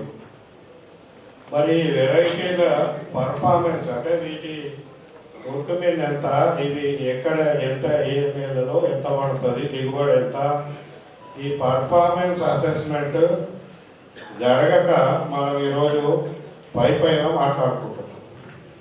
అంటే షాలో అసెస్మెంట్ ఇది లోపలికి వెళ్తే ఈ 200 వెరైటీలో ఏది ఎక్కువ కొరకమైన శాతం ఉంది, ఏది దిగుబడి ఎక్కువ ఇస్తుంది, ఏది నిజామాబాద్ జిల్లా నేలలకు సరిపోయే వెరైటీ అనేది మనకు అర్థమయ్యే అవకాశం ఉంటుంది. మరి ఇదే పరిశోధనా కేంద్రము ఈ దిశగా పనిచేస్తే బహుశా మనకు ఒక 2-3 ఏళ్లలో కొన్ని 4-5 వెరైటీలు వచ్చే అవకాశం ఉంటుంది. బహుశా చేస్తున్నారేమో తెలీదు. చేస్తే అది రైతులకు చేరాల్సిన పరిస్థితి కూడా ఉంది. ఇక టర్మరిక్ మార్కెట్ ఎంత ఉంది అని కుర్కుమిన్ ఏమో 1328 కోట్లు ఉంటే టర్మరిక్ మార్కెట్ మన దేశంలో 36,856 కోట్లు. ఇది 2020 లెక్క. ఇది కూడా పెరుగుతూ వస్తుంది, ఇంకా పెరుగుతుంది అనేది కూడా అంచనా ఉంది. ఈ అంచనాలు బట్టి కూడా మనకు బాధేస్తుంది. నిజామాబాద్ ఎప్పటి నుంచో ఎన్నో ఏళ్ళ నుంచి 10 దశాబ్దాల నుంచి పండిస్తుంది. ఈ డిమాండ్ పెరుగుతున్న సమయంలో ఇక్కడ ఎకరాలు తగ్గడం బాధేస్తుంది. తర్వాత ఇందాక ఎక్స్పోర్టర్ గారు NCDX గురించి ఆయన చెప్పాడు. కొద్దిగా ఆయన స్ట్రైట్గా చెప్పకుండా అటు ఇటుగా చెప్పిండు. మహారాష్ట్రలో స్ట్రైట్ డిమాండ్ ఫార్వర్డ్ కాంట్రాక్టింగ్ అంటే కమాడిటీ ఎక్స్చేంజ్లలో పసుపును పెట్టకండి, ఎందుకంటే పసుపు ధర ఫార్వర్డ్ కాంట్రాక్ట్లలో నిర్ణయించబడుతుంది. దానివల్ల రైతుకి సాధారణ ట్రేడర్కి కూడా అన్యాయం అవుతుందని Maharashtra traders association, turmeric trade association చెప్పింది. మేము కూడా ఇక్కడ అన్వేష్ రెడ్డి గారు మేము 5 ఏళ్ల కిందట కమాడిటీ ఎక్స్చేంజ్ల నుంచి టర్మరిక్ తీసేయాలని అడిగినాం. కేంద్ర ప్రభుత్వం 2021లో ఒక 8 కమాడిటీస్ని తీసేసింది. అది సంవత్సరం దాన్ని ఆ నోటిఫికేషన్ రిపీట్ చేస్తూ ఉన్నారు. అందులో మిర్చి ఉంది, పసుపు లేదు. సో పసుపుని అందులో నేను తీసేస్తే మనకు ధర ఈ ఎవరో మీకు ఫార్వర్డ్ కాంట్రాక్ట్ అంటే చాలా వివరంగా చెప్పాల్సి ఉంటుంది. అది అర్థం చేసుకోవాలంటే టైం పడుతుంది, సమయం లేదు కనుక ఫార్వర్డ్ కాంట్రాక్ట్ అంటే ఎవరో అసలు ఉత్పత్తికి సంబంధం లేనోడు, ఈ పసుపు రంగంతో సంబంధం లేనోళ్ళు ధర నిర్ణయించే పరిస్థితి ఆ కమాడిటీ ఎక్స్చేంజ్లో ఉంటుంది కనుక అది ఉండద్దు అని ట్రేడర్స్ కోరుతుందో రైతులు కోరుతున్నారు. Next please. ఇది అలాగే 22 బై స్టేట్ 22 వరకు మీరు చూడవచ్చు. మహారాష్ట్రలో తెలంగాణ దాదాపు దగ్గరగా ఉంది. డేటా చూపెట్టారు, స్పైసెస్ బోర్డ్ డేటా ఉంది, ఈ డేటా ఉంది. అన్నిట్లో ఎవరికి తగ్గట్టు డేటా ఉండడం కూడా ఒక సమస్య. టర్మరిక్ లాంటి పంట మీద తెలంగాణలో తలమానికమైన పంట మీద తెలంగాణ వ్యవసాయ శాఖ ప్రత్యక్షంగా ఒక అధ్యయనం చేస్తే కానీ మనకు ఈ లెక్కల్లో ఉండే ఒక సారూప్యత బయటపడే అవకాశం ఉంటుంది. అది చేయాలని కూడా మనం ఒక యాక్షన్ ప్లాన్లో పెట్టుకోవచ్చు. Next please. తర్వాత మనం డ్రైడ్ వాడతారు, ఇంకా అనేక పసుపు కొమ్ములు కూడా వాడతాము. అనేక రూపాలలో ఇక్కడ పసుపు అమెరికాకు పోయి అమెరికాలో చిన్న ట్యాబ్లెట్లుగా తయారై ఒక బాటిల్లో వస్తుంది. 10 ట్యాబ్లెట్లు ఉంటాయి. 2,000 రూపాయల ట్యాబ్లెట్. అది 2,000 రూపాయల సీసా. ఇప్పుడు అది వేసుకుంటున్నారు. అది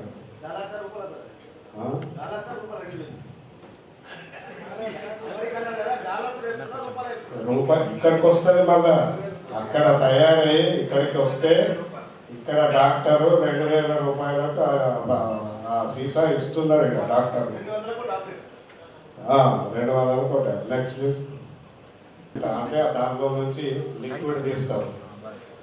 మార్కెట్లో ఎవరు పౌడర్ తీసుకుంటున్నారు, ఎవరు లిక్విడ్ తీసుకుంటున్నారు, ఎవరు రైజోమ్స్ తీసుకుంటున్నారు, ఇట్లాంటి సర్వే ఇట్లాంటి అంచనా కూడా మనకు ఉపయోగపడుతుంది. Next please.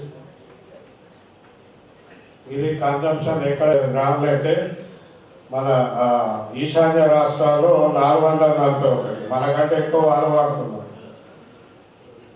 ఇందాక ఆయన హార్టికల్చర్ ఆఫీసర్ బాధపడ్డాడు కదా, మనం తక్కువ వాడుతున్నాము, ఎక్కువ ఉత్పత్తి చేస్తున్నాము. మనం ఎప్పటి నుంచో ఎక్కువ ఉత్పత్తి చేస్తున్నాము, కానీ వాడకం కూడా పెరగాలి. ఎందుకంటే మన ఆరోగ్యం కొరకు పసుపు మంచిది కాబట్టి కన్జంప్షన్ కూడా ఎట్లా పెరగాలనేది మనం ఆలోచన చేయాలి. నెక్స్ట్ ఇది ఏరియా ప్రొడక్షన్ డేటా. ఇది సరే నెక్స్ట్ ప్లీజ్. ఇది పర్ క్యాపిటల్. ఒక్క నిమిషం బాయ్. ఇక్కడ హెచ్చు తగ్గులు చూడవచ్చు పర్ క్యాపిటల్. అంటే నెక్స్ట్కి ఎన్ని కేజీలు అనేది 2011లో 4 కిలోలు ఉంటే మీకు అది కొద్దిగా తగ్గింది. ఇది కేవలం ధర వలన తగ్గింది, ఇంకా తగ్గి ఉంటుంది. డేటా చూస్తే కొనలేని కుటుంబాలు ఉన్నాయి, పసుపు కొనలేని కుటుంబాలు ఉన్నాయి, పసుపు అందలేని కుటుంబాలు ఉన్నాయి. మనము పూజకి అదే వాడతాము, ఆహారంలో అదే వాడతాము, ఫార్మాకి అదే వాడతాము, ఇంకా అనేక రకాలుగా వాడుతుంటే ఇంటికి సగటు ఇంటికి పసుపు వస్తలేదు. నెక్స్ట్ సో ఇది రకరకాలు ఇప్పుడు డైయింగ్కి, ఫార్మాకి, కాస్మెటిక్స్కి, ఆఖరికి బెవరేజెస్కి, వీటన్నిటికీ వాడుతున్న క్రమంలో భారతదేశంలో సగటు ఇంటిలోకి పసుపు రావడం లేదు, నాణ్యమైన పసుపు రావడం లేదు. ఇది కూడా చాలా పెద్ద సమస్య. ఇది ఆరోగ్యం మీద, భారతీయుల ఆరోగ్యం మీద ప్రభావం చూపెడుతుంది. అది కూడా మనం ఆలోచించాలి, ఎందుకు ఎట్లా. నెక్స్ట్ పోపులో వేసుకునేది కాదు, ఇది ఓలియో రెజిన్గా కన్వర్ట్ చేసి దీన్ని పెద్ద పెద్ద రెస్టారెంట్లు అనేక రీతుల్లో వాడతారు. సో అందుకే ఎక్స్పోర్ట్ ఎక్కడ పెరుగుతుందంటే ఆ దిశగా పెరుగుతుంది. సో ఇవన్నీ ఇవి రాకపోవడంతో నాకు ఎప్పుడు బాధేస్తుందంటే, మన ఇంట్లో ఒక బీపీఎల్ కింద ఉన్న ఇంట్లో, బిలో పావర్టీ లైన్ ఉన్న ఇంట్లో పసుపు వాడలేకపోతుంటే వాళ్ళకి ఎట్లాంటి రోగ నిరోధక శక్తి వస్తుంది? రాదు కదా. అది ఆలోచన. నెక్స్ట్ ఇది NCDX-లో డేటా మనం 2023లో తీసుకున్నాము. అంటే కాంట్రాక్ట్ ఫార్మింగ్ ఎట్లా చేస్తారండి. నెక్స్ట్ మీరు పాయింట్ చేసినాం కాబట్టి మనం చెప్పేస్తాం. సో ఇది టర్మరిక్. నెక్స్ట్ అవసరం. ఇది ఇక్కడ వెరైటీ ఇష్యూ. ఇది కూడా ఒక సర్వే ఎవరో ఒక పేపర్ రాశారు. వాళ్ళు చెప్తున్నారు ఏ వెరైటీకి ఎంత దిగుబడి వస్తుంది అనేది. ఇది ఒక అంచనా ఉంది ఆల్రెడీ. SJT 09కి 20 టన్నులు వస్తుంది పర్ హెక్టర్. ప్రభా, సుగంధం, సురోమ, ఇవన్నీ పేర్లు ఉన్నాయి. ఈ అలపి ఒకటి నేను ఇవాళ కమ్మర్పల్లిలో ఫోటోలో చూసిన, వాళ్ళ దగ్గర ఉంటుంటుంది. అలపి 15 టన్నులు ఇస్తుంది హెక్టార్. ఇక మిగతా ఏ పేర్లు నాకు ఇక్కడ కనుక ఇక్కడ పేర్లు ఆ డేటాలో లేవు. సో మా దగ్గర 21 వెరైటీలు, ఇందాక ప్రొఫెసర్ రాజిరెడ్డి గారు చెప్పారు, ఇక్కడ కామర్పల్లిలో 21 వెరైటీల్లో 3.99% నుంచి కుర్కిమీ నుండి తగ్గుతూ ఒక 2%, 1.39% ఉన్న రకాలు కూడా ఉన్నాయి.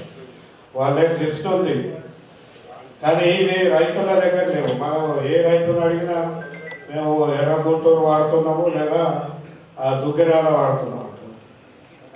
ఇవి మరి ఈ 20 వెరైటీలు, 15 వెరైటీలు రైతుకు ఎందుకు అందట్లేదు, ఎక్కడ గ్యాప్ ఎక్కడ ఉంది అనేది కూడా మనము ఆలోచించాల్సిన అవసరం. నెక్స్ట్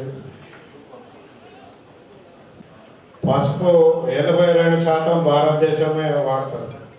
మిగతా దేశాలు ఉత్పత్తి చేస్తారు, మిగతా దేశాల్లో చాలా తక్కువ. భారతదేశము చాలా పంటల్లో లీడర్. ఉత్పత్తి చాలా ఎక్కువ ఉంటుంది. దేశం పెద్దదే కాకుండా ఉత్పత్తి కూడా చాలా ఎక్కువ. కానీ వినియోగం కూడా ఎక్కువ ఉంటుంది. నెక్స్ట్, సో ఈ ఎక్స్పోర్ట్లు మనకు 2020-21లో ఎగుమతులు ఎట్లా మారుతున్నాయి అనేది, పెరుగుతున్నాయా తగ్గుతున్నాయా? జనవరిలో ఎక్కువ ఉన్నాయి, మీరు చూడవచ్చు. 2020 అంటే కరోనా టైంలో పెరిగిపోయింది అది. ఎప్పుడైతే కరోనా వచ్చిందో ఎగుమతులు ఎక్కువైనాయి, ఎందుకంటే వాళ్ళు వాడకం పెరిచింది కాబట్టి.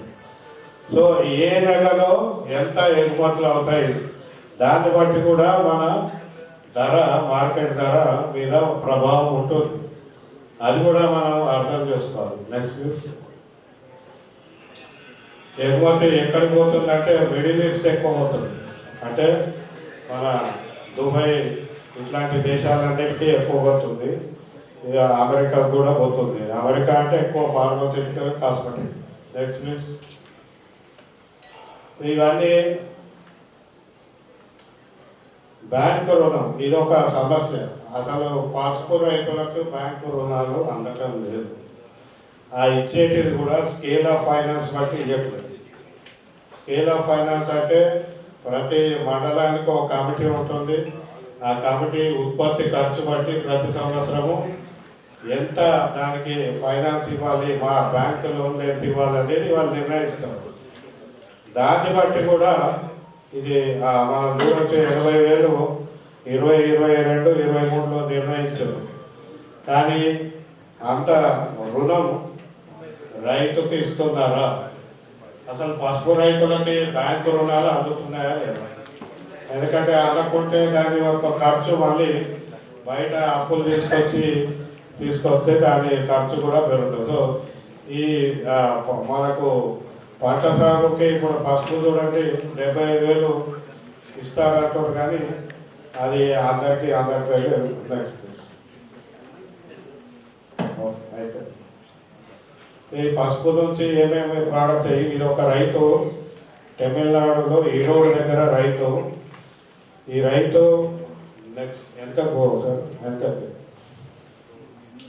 అట్లే ఆ రైతు భార్య భర్త ఇద్దరే వాళ్ళు తయారు చేసుకొని పౌడర్ దాకా వాళ్ళే ప్రాసెసింగ్ చేసి అమ్ముకొని దాని ద్వారానే లాభం వస్తుందని ఆయన చాలా డీటెయిల్గా విషయాలు చెప్పాడు. మన పసుపు రైతులు కూడా ఇక్కడ ఆలోచన చేయాలి. ఇప్పుడు FPO పెడుతున్నారు, ఇక్కడ పెట్టినట్టున్నారు. ఇక్కడ FPO ద్వారా కానీ సహకార సంఘాల ద్వారా కానీ వ్యక్తిగతంగా ఇప్పుడు మన గ్రామాల్లో సంఘాలు చూసినాం, చిన్న చిన్న సంఘాలు. మీరందరూ కలిసి ఇట్లా ప్రోడక్ట్ దాకా, అంటే ఆ పౌడర్ దాకా మీరు వెళ్తే మీకు ఆ మార్కెట్లో మార్జిన్స్ పెరిగే అవకాశం ఉంటుంది. ఆ దానికి మనం ఈ స్పైసెస్ పార్క్ ఇవన్నీ వేస్తారు. రైతులే ఆ దశకు పోతే ఒకటేమో కన్జంప్షన్ ఇక్కడనే పెరుగుతుంది, అంటే వినియోగం ఇక్కడ పెరుగుతుంది. ఆ మార్కెట్లో వచ్చే మార్జిన్ నేరుగా రైతుకు పోయే అవకాశం ఉంటుంది. ఇట్లాంటివి కూడా మనం పరిశీలించాల్సిన అవసరం ఉంది. నాకు ఈ అవకాశం ఇచ్చినందుకు ధన్యవాదాలు.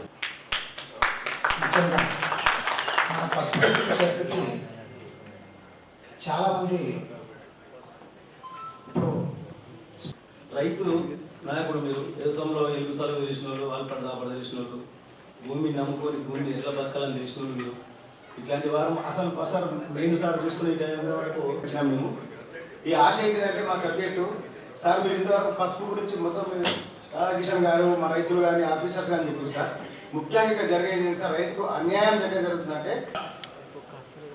ఏదైతే రైతు ఆవేదనని మీరు అర్థం చేసుకుంటారని, ఒక రైతు బిడ్డగా, రైతు కష్టాలు తెలిసిన వారిగా మీకు విజ్ఞప్తి చేస్తా ఉన్నాం. మొట్టమొదట పసుపుకు గిట్టుబాటు ధర అనేది MSP ద్వారా మాత్రమే వస్తుంది. ఆ MSPని కేంద్ర ప్రభుత్వం జాబితాలో చేర్చాలి. అప్పుడు మాత్రమే ధరని ఎక్కువ కానీ తక్కువ కానీ ఉండకుండా నిర్దిష్టంగా ఉంటుందని చెప్పేసి రైతులు సాగుకు పెరగడానికి 2,000 ఉంటే ఈ సంవత్సరం 4,000 వస్తుంది. అదే MSP జాబితాలో ఉంటే రాదు సార్, దయచేసి మీరు ఆలోచించాలి. రెండవది, నిజామాబాద్ వ్యవసాయ మార్కెట్ లో సెక్రటరీ బదులుగా ఇక్కడ ఎప్పుడు కూడా మాకు సెక్రటరీ రాదు. పోయిన ట్రాన్స్ఫర్ అయిన సెక్రటరీ కానీ ఇప్పుడున్న సెక్రటరీ కానీ ఏనాడు కూడా మా కష్టాలు మార్కెట్లో చూడరు. క్లర్కులు కానీ సీనియర్ అసిస్టెంట్లు కానీ వాళ్ళే చూస్తారు సార్. గతంలో కూడా అనుష్ రెడ్డి గారు మేము మార్కెట్ చూసినప్పుడు కూడా అదే పరిస్థితి. అయితే ఇక సిండికేట్ లేదు అని చెప్పారు అధికారికంగా. నేను ఏమంటున్నానంటే సార్, దయచేసి టైం కొద్దిగా మీరు వినాలి. 19/12/24 ది నిజామాబాద్ మర్చెంట్స్ అసోసియేషన్ తీర్మానం అనేది ఇవాళ ఒకటి జరిగింది సార్. నేను యాసిడ్ గా చదువుతాను. అందులో 3 అంశాలు రైతులను నిందా ఉంచడానికి చేసిన తీర్మానం సార్. ఇది ఒకటి, నేటి రోజున అనగా 19/12/2024 రోజు గురువారం రోజున ఉదయం 11:15 నిజామాబాద్ మర్చెంట్స్ అసోసియేషన్ యొక్క అధ్యక్షులు కమల్ కిషోర్ ఇనానీ గారి అధ్యక్షతన జాయింట్ మీటింగ్ సమావేశం జరిగింది. ఇందులో సమావేశం ఈ క్రింది విషయాలను చర్చించి తీర్మానం చేయడం జరిగింది. ఒకటి, పద్దుల గురించి చర్చించి 3 రోజులకు 1 రూపాయి పట్టుకొని అంటే కటింగ్ చేసి ఇవ్వగలరు. అంటే మనకు డబ్బు కావాలంటే చట్టం ఏం చెప్తుంది, రైతుకు వెంటనే చెల్లించాలని చెప్తుంది. కానీ ఇక్కడ ఏం చెప్తున్నాడు, ఫస్ట్ దాంట్లోనే రూపాయి మిత్తి తీసుకోవాలని. కానీ రూపాయి మిత్తి కాదు సార్, 2 రూపాయల మిత్తి తీసుకుంటారు. గతంలో కూడా మేము ఫిర్యాదు చేసాం, గతంలో జాయింట్ మీటింగ్ లో చెప్పాం అనే అంశం ఒకటి సార్. 10 అంశంలో ఇంకో 3 అంశంలో పసుపు కుప్పలు టెండర్ అయిన తర్వాత ధర రాకుంటే రైతు బ్రాకెట్ లో ఆసామి ఇవ్వకుంటే ధర ఎక్కువ చేసి వేరే పార్టీకి ఇవ్వకూడదు. ఇక్కడ చూడండి సార్, ఇక్కడ వేరే పార్టీకి ఇంకా రైతుకు ధర ఇప్పించడానికి వీల్లేదు. ఒకవేళ ఇచ్చినతో ఖరీదారుకు మరియు కమిషన్ ఏజెంట్కు కచ్చా కట్టి బ్రాకెట్ ఒక రోజుకు 5,100 రూపాయలు జరిమానా వేయబడును. అంటే వాళ్ళు మొత్తం వ్యాపారులు ఎట్లా యూనిట్గా ఐక్యంగా ఉంటారో, ఎట్లా జరిమానా వేస్తారో బెదిరిస్తా ఉన్నారు. ఇంకోటి సార్, 5వది, రైతుకు ధర రాకుంటే ఖరీదారుకు మాట్లాడి ధర ఎక్కువ చేయరాదు. అంటే రైతు ఇవ్వను, మనం నెక్స్ట్ ఆలోచిస్తాను ఆపండి అని చెప్పేసి, నేను ఇవ్వను అని చెప్పేసి ఇంకొకసారి మాట్లాడండి అని చెప్పేసి అంటే అది వేయడానికి వీల్లేదు. అలా చేసినచో ఎవరైనా వారి దుకాణం పేరు చెప్పితే వారికి 1,100 రూపాయలు బహుమానం ప్రకటిస్తారు. అంటే సార్, ఇది నేను భూస్వామ్య రాచరిక వ్యవస్థలో ఇలాంటి తీర్మానాలు చూశాను సార్. ఇది ప్రజాస్వామిక దేశం, ఇది ప్రపంచం అంతా కూడా ఒకే దేశం అని చెప్తా ఉన్నాం.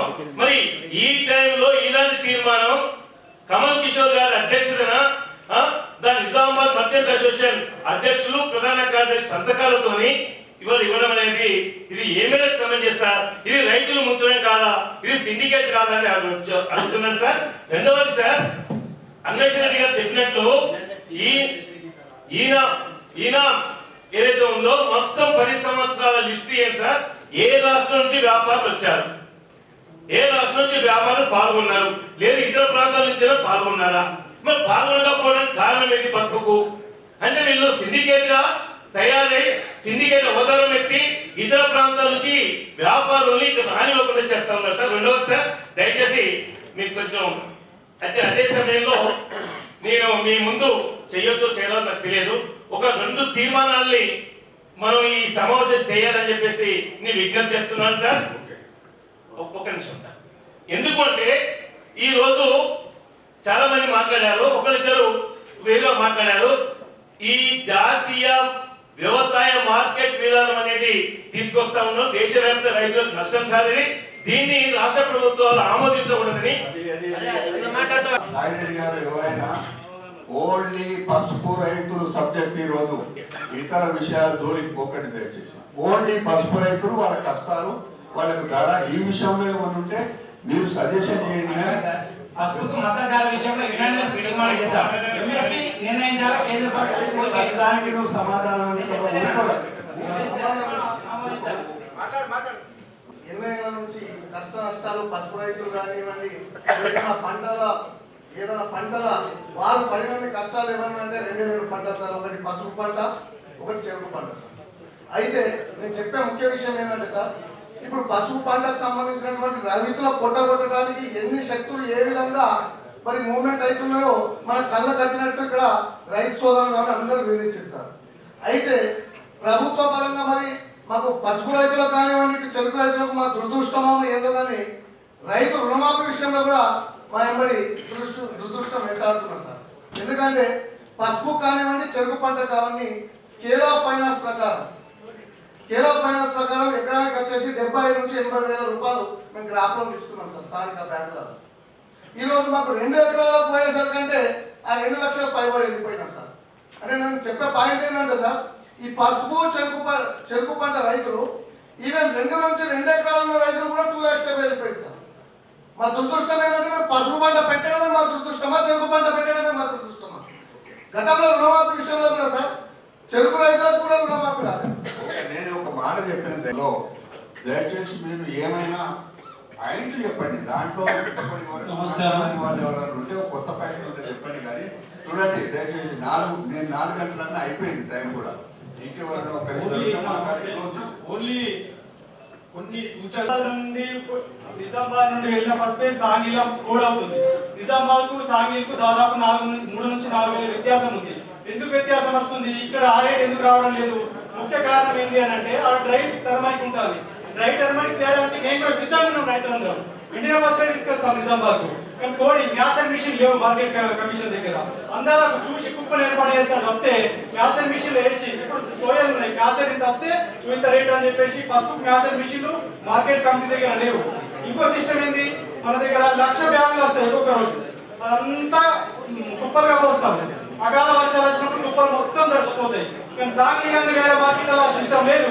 కేవలం ఒకటే బ్యాగ్ బయటకు వస్తారు గోదాం నుంచి, ఒకటే బ్యాగ్ కోడ్ చేస్తారు. ఆ సిస్టమ్ లోకి మన మార్కెట్ తీసుకురావాలి సార్ కంపల్సరీ. ఎందుకంటే కుప్పలు వేయడం వల్ల బాగా ఇబ్బంది అవుతుంది అకాల వర్షాలు పడడం.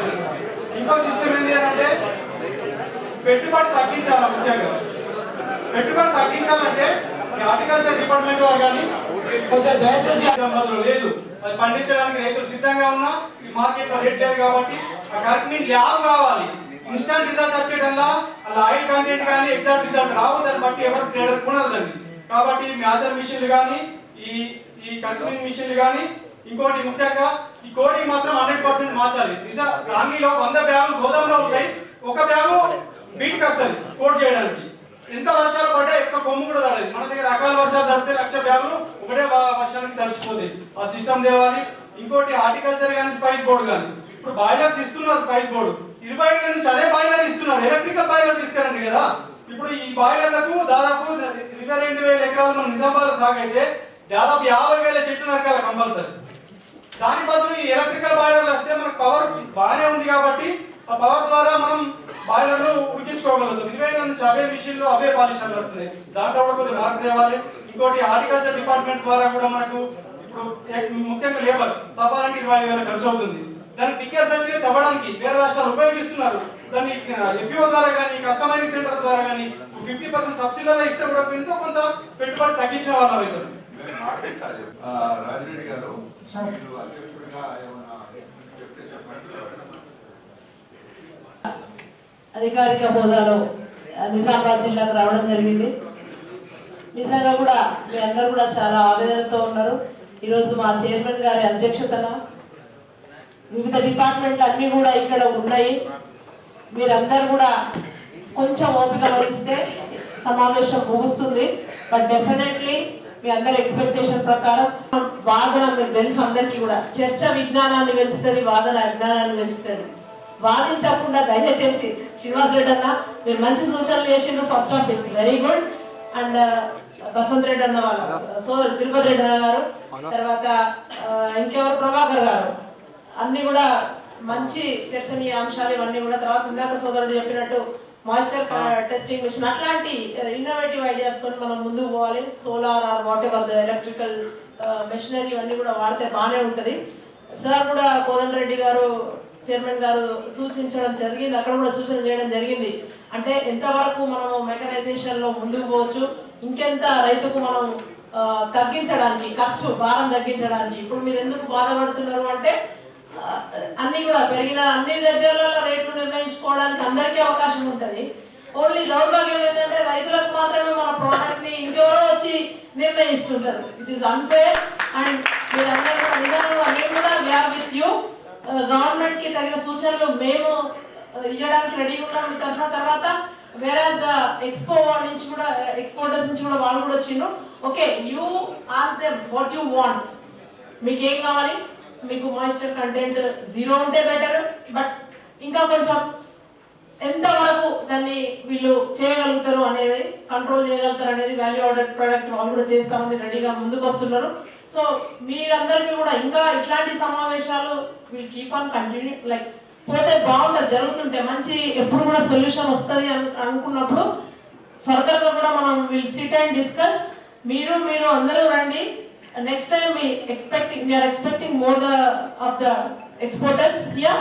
అండ్ అలాగే రైతులు కూడా అందరూ రండి, భాగస్వాములు అవ్వండి, చర్చించుకుందాం. తప్పకుండా గౌరవ ముఖ్యమంత్రి గారు నిజంగా కూడా గతంలో 6,000 ఉండే, మీకు అందరికీ తెలుసు, ఇప్పుడు 10,000.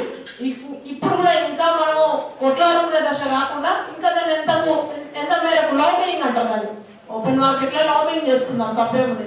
కొంచెం సంయమనం పాటించండి. నాకు ఈ అవకాశం ఇచ్చిన అందరికీ కూడా, మరియు ఇక్కడ ఇంతసేపు ఓపిక్గా గౌరవ కలెక్టర్ గారు అండ్ మిగతా అదర్ హానరబుల్ మెంబర్స్ అందరూ కూడా ఉన్నారు, and chairmans over here. I'm thanking you on behalf of రైతు కమిషన్. మేమైతే రెగ్యులర్గా పేపర్ పాస్ చేస్తుంటాము. మీరు ఇచ్చిన స్లైడ్లో ఎక్కడ ఏ ఊళ్ళో మీరు ఫీల్డ్ విజిట్ చేసారు, ఏ ఊళ్ళో మీరు ఎక్విప్మెంట్స్ ఇచ్చిన ఎక్కడ కూడా మీరు మెన్షన్ చేయలేదు. కారణం ఏంటంటే మేము ఏ పేపర్లో నేనైతే ఇప్పటి వరకు చూడలేదు, తక్కువ 1-6 తప్ప. మీరేమో చాలా ఇచ్చారు. అక్కడక్కడ మేము అవగాహన సదస్సులు పెట్టాం, అక్కడక్కడ మేము రైతులకు ఈ విధమైన సెమినార్లు పెట్టామంటారు. కానీ వైడ్ పబ్లిసిటీ ఇచ్చి సెమినార్లు నిర్వహించడం ద్వారా రైతుకు ప్రయోజనం ఉంటుంది. మీరు వేసేటప్పుడు కూడా స్లైడ్స్లో కనీసం ఈ గ్రామంలో మేము ఫీల్డ్ విజిట్ చేసామంటే నిజంగానే అక్కడ జరిగిన దాని గురించి పక్క వాళ్ళు తెలుసుకోవడానికి అవకాశం ఉంటుంది. అంటే కొంత మీరు ఇచ్చిన దాంట్లో కొంత అనుమానం ఉంది, అది నిజమైతే మీరు భవిష్యత్తులో దాన్ని కనిపిస్తారు. కొంచెం పేపర్ పబ్లిసిటీ కూడా మస్ట్, ఎందుకంటే రైతుకు అవగాహన కూడా.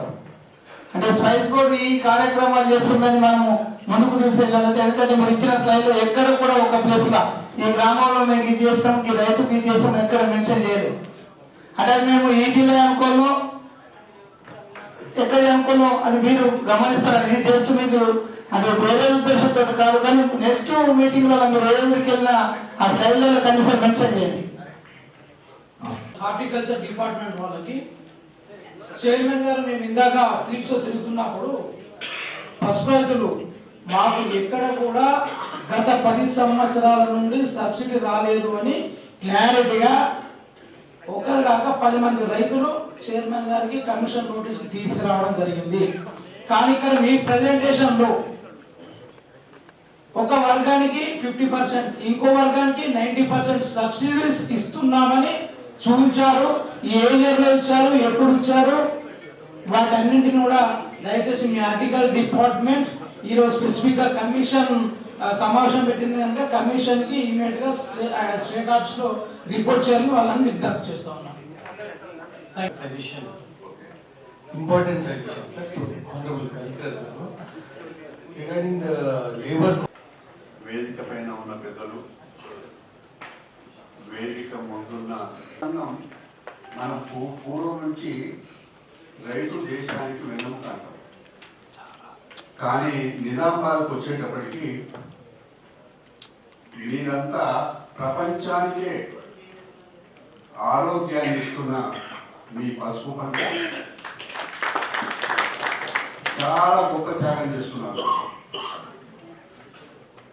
ఇన్నేళ్ల నుంచి తరతరాలుగా ఈ పసుపు వ్యవసాయం చేసే రైతులు ఎన్ని అవరోధాలు వచ్చినా, ఎన్ని ఇబ్బందులు వచ్చినా ఈ పంటను పండిస్తూ నష్టం వచ్చినా, కష్టం వచ్చినా కొనసాగిస్తున్నారు. అందుకు కమిషన్ తరఫున కానీ, రాష్ట్ర ప్రభుత్వం తరఫున కానీ, ముఖ్యమంత్రి గారి తరఫున కానీ మీకు ధన్యవాదాలు. వాస్తవమే, ఒక్కొక్క ప్రాంతంలో ఒక పంటకు ప్రాధాన్యత ఉంటుంది. నిజామాబాద్ జిల్లాలో పసుపు పంటకు ప్రాధాన్యత ఉంది.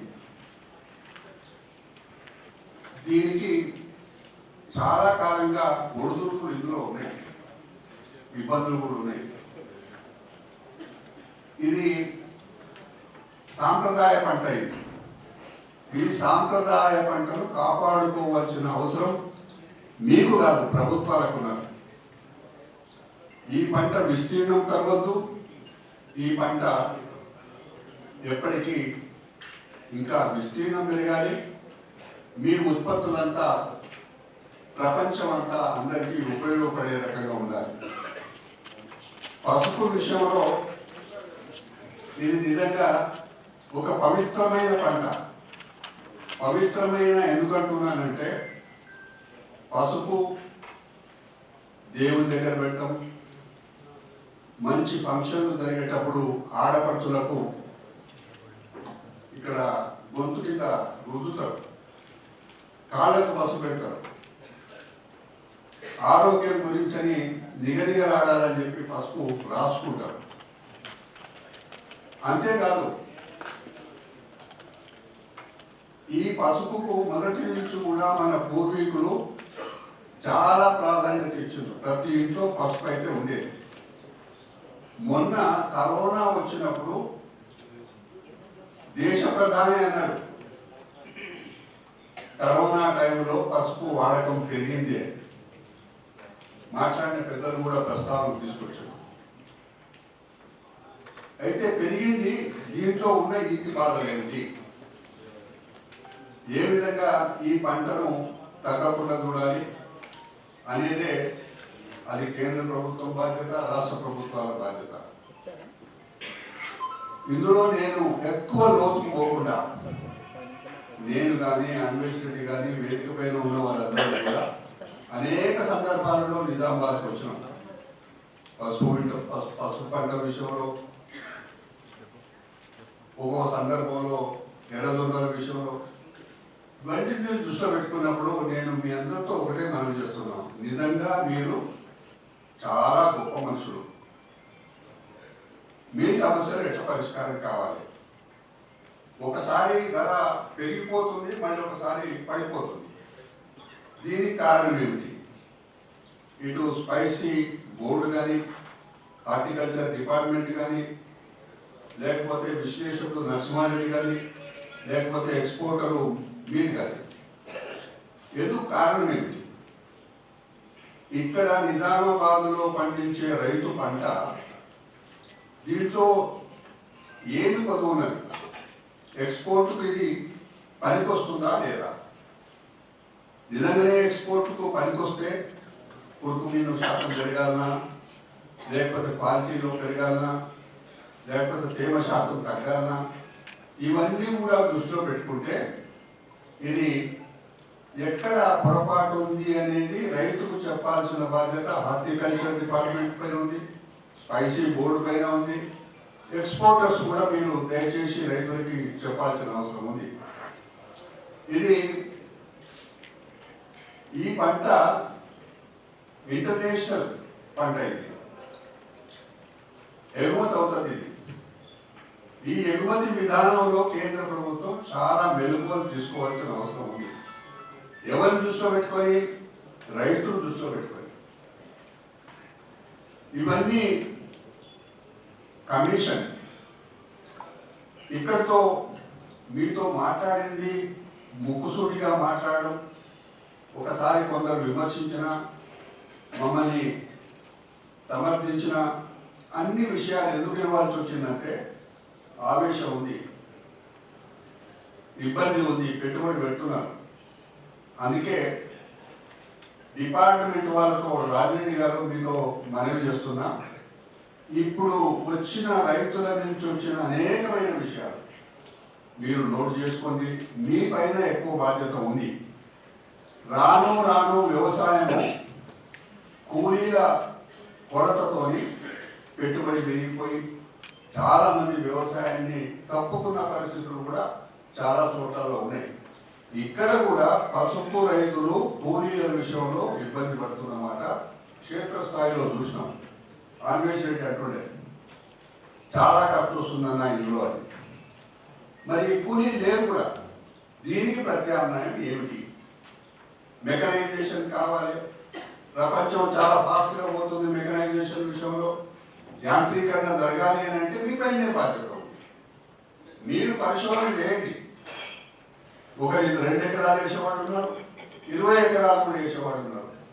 మీరు ఫీల్డ్లో చూసినారు, మనం పోయినప్పుడు ఒక పెద్ద రైతు వయసు మళ్ళీ ఆయన నేను ఎన్ని ఇబ్బందులు వచ్చినా కూడా పంట పండిస్తున్నాను. ఇప్పుడు వారు ఎక్కడ పోయి స్పైసీ బోర్డు రిపోర్ట్ చేసిన వారి పేరేమి సుందరేశన్ గారు తెలుగు కాకపోతే అర్థం చేసుకోండి. ఇప్పటి వరకు కూడా ఇంత యాంత్రికమైన తర్వాత కూడా కట్టెలు పెట్టి పసుపును ఉడికిస్తున్నాడు. కారణం ఏమిటి? మీరు ఒక మాట అన్నారు, FPOలు అని, farmer process organisations, producers, farmer producers organisations. మేము కమిషన్ అంతా కూడా మొన్న కరీంనగర్ పోయినప్పుడు చాలా మంది ఈ FPOల రైతులు చాలా చాలా విషయాలు చెప్తున్నాం. మేము ఆనందంగా ఉన్నాము దీనివల్ల. కానీ ఈ FPOల వల్ల ఒక్కటి మాట సాయిరెడ్డి గారు ఇక్కడ ఏమిటంటే, FPOల వల్ల నేను మొన్న కూడా చెప్పిన మినిస్టర్ గారి ముందు కూడా, FPOలకు ఇస్తున్న ఆర్థిక సాయం కేంద్ర ప్రభుత్వం ఇచ్చేది త్రూ నాబార్డు ఇస్తున్నారు మీరు, కానీ ఇది ఎంతకాలం ఉంటుంది అనేది కూడా అనుమానాలు రైతులలో ఉన్నాయి. ఇది దీర్ఘకాలం ఉంటే కానీ ఈ పంట దిక్కుపోరు. ఈ ప్రత్యేకమైన పంట విషయంలో FPOలు ఆయా గ్రామాలలో చేసుకోవాల్సిన అవసరం ఉంది. ఇది రాజకీయాలకు అతీతంగా ఉండాలి. మా పార్టీ వాళ్ళు మీ పార్టీ వాళ్ళు అనేది ఉండడానికి లేదు. మీ పైనే కేంద్ర ప్రభుత్వం పైనే ఎక్కువ బాధ్యత ఉంది. ఇది ఇంటర్నేషనల్ క్రాప్ కాబట్టి ఇందులో కేంద్ర ప్రభుత్వం అనేకమైన మార్పులు చేర్పులు చేసుకోవాల్సిన అవసరం ఉంది. ఇకపోతే నరసింహారెడ్డి గారు మీరు చెప్పాలి, ఈ పంట పండించడం వల్ల కేంద్ర ప్రభుత్వాలకు కానీ రాష్ట్ర ప్రభుత్వాలకు కానీ ఏమైనా ఆదాయం వస్తుందా అన్నప్పుడు నాకు తెలిసి కేంద్ర ప్రభుత్వానికి మాత్రం ఆదాయం వస్తుంది. కాబట్టి మీ పైన బాధ్యత ఉంది. దీని విషయంలో నేను ఎక్కువ లోతుకు పోకుండా ఇమీడియట్గా చేయాల్సిన పని ఏమిటంటే, ఇప్పుడు ఇమీడియట్గా పీకుతున్నారు కాబట్టి దాని విషయంలో కూలీలే ఇబ్బంది పడుతున్నారు. కనీసం ఇప్పుడు ఈ 4 రోజులైతే నేను అనుకుంటా పీకడం అయిపోతుంది. ఇప్పుడైతే మీరు పెద్దగా యంత్రాలు పెట్టలేరేమో. దీని విషయంలో వెంటనే ఏ డిపార్ట్మెంట్కు మీరు ఆదేశాలు ఇస్తారో ఇచ్చి వచ్చే పంట నాటికి యాంత్రీకరణ విషయంలో మీరు శ్రద్ధ తీసుకోవాలి. రెండవ ఫేజ్లో అనేకమైన సమస్యలు ఉన్నాయి. ఈ ధర విషయంలో కానీ లేకపోతే తన మార్కెట్ ఇబ్బంది కూడా ఉన్నట్టుగా చెప్తున్నారు. మార్కెట్లో కూడా చాలా మార్పులు చేయాల్సిన అవసరం ఉంది. మధ్య దళారీ వ్యవస్థను దూరం చేయాలి. మధ్య దళారీ వ్యవస్థ రైతులు బాగా ఇబ్బంది పెడుతున్నారు. ఇది ప్రత్యేకంగా చూడాల్సిన అవసరం ఉంది. నన్ను అడిగితే నేను పొద్దున మహారాష్ట్రలో నా స్నేహితులతో మాట్లాడాను. కిసాన్ కాంగ్రెస్ పెద్ద నాయకుడు, ఏమిటి మహారాష్ట్రలో ఎట్లా జరుగుతుందంటే మా దగ్గర బాగా వస్తుంది అనే మాట అన్నారు. ధర ఎక్కువ ఉంటుంది, ఇక్కడేమో ధర తక్కువ ఉంటుంది. ఇదే కోసం మళ్ళా. కాబట్టి ఇవన్నీ వ్యత్యాసాలు కనిపిస్తున్నాయంటే ఎక్కడో ఒక లోపం ఉన్నది. ఇది కొనేవాళ్ళ దగ్గర లోపం ఉన్నది. ఈ పంటను నిజంగా డిపార్ట్మెంట్ వాళ్ళు కానీ మేమైనా అభినందించాలి. వాళ్ళని ఇంత పవిత్రమైన పంటను ఇంకా కొనసాగిస్తుంది అని అంటే వాళ్ళను అభినందించాలి. కాబట్టి చివరిగా ఒక మాట మీకు మనం చేస్తా ఉన్నా, మన ముఖ్యమంత్రి గౌరవనీయులు రేవంత్ రెడ్డి గారు తాను ముఖ్యమంత్రిగా ప్రమాణ స్వీకారం చేయడం మరుక్షణంలోనే సబ్జెక్ట్ నుంచి డైవర్ట్ అవుతున్నా భూములు హక్కుల విషయంలో ఇబ్బందులు వచ్చినాయి. వెంటనే కమిటీ చేసిండు, ధరణి కమిటీ చట్టం తీసుకొచ్చిండు, కంపెనీ మార్చేసిండు. ఇవన్నీ త్వరగా జరగడంలో కమిషన్, వ్యవసాయ రైతు సంక్షేమ కమిషన్ వేయడంలో ఒక రైతు బిడ్డగా రైతుకు న్యాయం జరగాలి, వ్యవసాయం 3 పువ్వులు 6 కాయలు కావాలనే ఉద్దేశంతో కమిషన్. ఎక్కడ లేదు సుమా. మేము పూర్తిగా దేశంలో ఎంక్వైరీ చేస్తే ఒక్క పంజాబ్లోనే ఉన్నది. పంజాబ్లో ఇంకా పగడబందిగా ఉంది. కాబట్టి నేను ఇంతకంటే ఎక్కువ మాట్లాడకుండా అనేకమైన విషయాలు ఉన్నాయి. ఇవి మీరు దయచేసి ఈరోజు మాట్లాడే వీలు కాని వాళ్ళు ఎవరన్నా ఉంటే మాకు పోస్టులో పెట్టండి. ఏమైనా మీకు సూచనలు ఉంటే మేము ఒక 2-3 సమావేశాలు పెట్టుకొని ఒక పత్రం తయారు చేసుకుంటాం. మీ తరఫున మా కమిషన్ సభ్యులమంతా కలిసి, అదేవిధంగా హార్టికల్చర్ యూనివర్సిటీ వైస్ ఛాన్సలర్ కానీ లేకపోతే సంబంధిత అధికారులతో, ఇటు అగ్రికల్చర్ మినిస్టర్ గారితో అందరితో మాట్లాడి ముఖ్యమంత్రి గారి దృష్టికి నేను ఇంకొకటి వచ్చేటప్పుడు నాకు గుర్తు చేశాడు. ఈ రోజున ముఖ్యమంత్రి ఆనాడు పిసిసి ప్రెసిడెంట్గా ఉన్నప్పుడు ఈ జిల్లాకు వచ్చినప్పుడు పసుపు రైతుల విషయం కూడా స్పెసిఫిక్గా మాట్లాడారు. ఆయనకంతా ఆలోచన ఉంది, గుర్తు ఉంది. అందుకే ఇవన్నీ సమస్యలు మీతో ముఖాముఖి మాట్లాడుకునే అవకాశం కలిగించదు. కలెక్టర్ గారికి, రైతాంగం పక్షాన, అన్ని డిపార్ట్మెంట్లకి ఇదే విధంగా మనం ముందుకు సాగి, దయచేసి రాజకీయాలు దగ్గరికి రానియకండి. రాజకీయాలు మనకొద్దు. రైతు బాగుపడాలి, రైతు ఇబ్బందులలో ఉన్నాడు అనే దృష్టి పెట్టుకొని మనం ముందుకు సాగుదాం. మీరు ఆ విధంగా ఈ సమస్యల పరిష్కారానికి మీరు ముందు కూడా సహకరించమని మీ అందరితో కమిషన్ పక్షాన, రాష్ట్ర ప్రభుత్వం పక్షాన, మరీ ముఖ్యమంత్రి గారి పక్షాన కూడా మీకు ధన్యవాదాలు.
సుప్రియ రాష్ట్ర కార్యదర్శి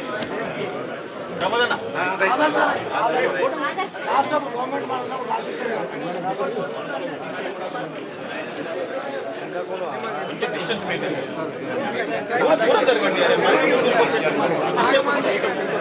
మీరు మనమే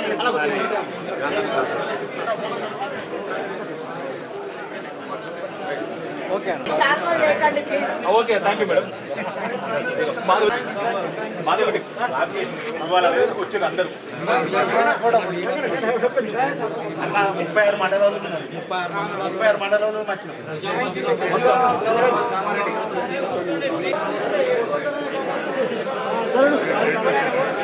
అన్న మేము సగం మంది మా ఊళ్ళో కూర్చుంది కొంత ఓపిక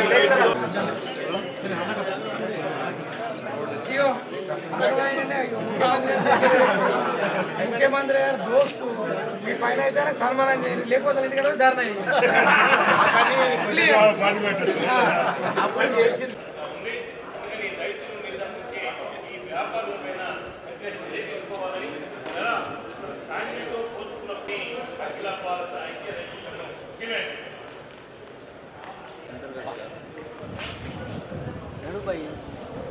రాష్ట్ర వ్యవసాయ రైతు సంక్షేమ కమిషన్ చైర్మన్ శ్రీ కోదన్ రెడ్డి గారి నేతృత్వంలోని వారి బృందం ఉమ్మడి నిజామాబాద్ జిల్లాలో పసుపు రైతుల అవగాహన సదస్సుకు ఈ జిల్లాకు విచ్చేసిన సందర్భంగా వారికి స్వాగతం పలకడానికి జిల్లాలో ఉన్న ఉమ్మడి నిజామాబాద్ జిల్లాలో ఉన్న ఆదర్శ రైతులు మొత్తం ఈ ప్రోగ్రాంలో పాల్గొనడానికి ఈరోజు కలెక్టరేట్ ఆఫీస్కి రావడం జరిగింది.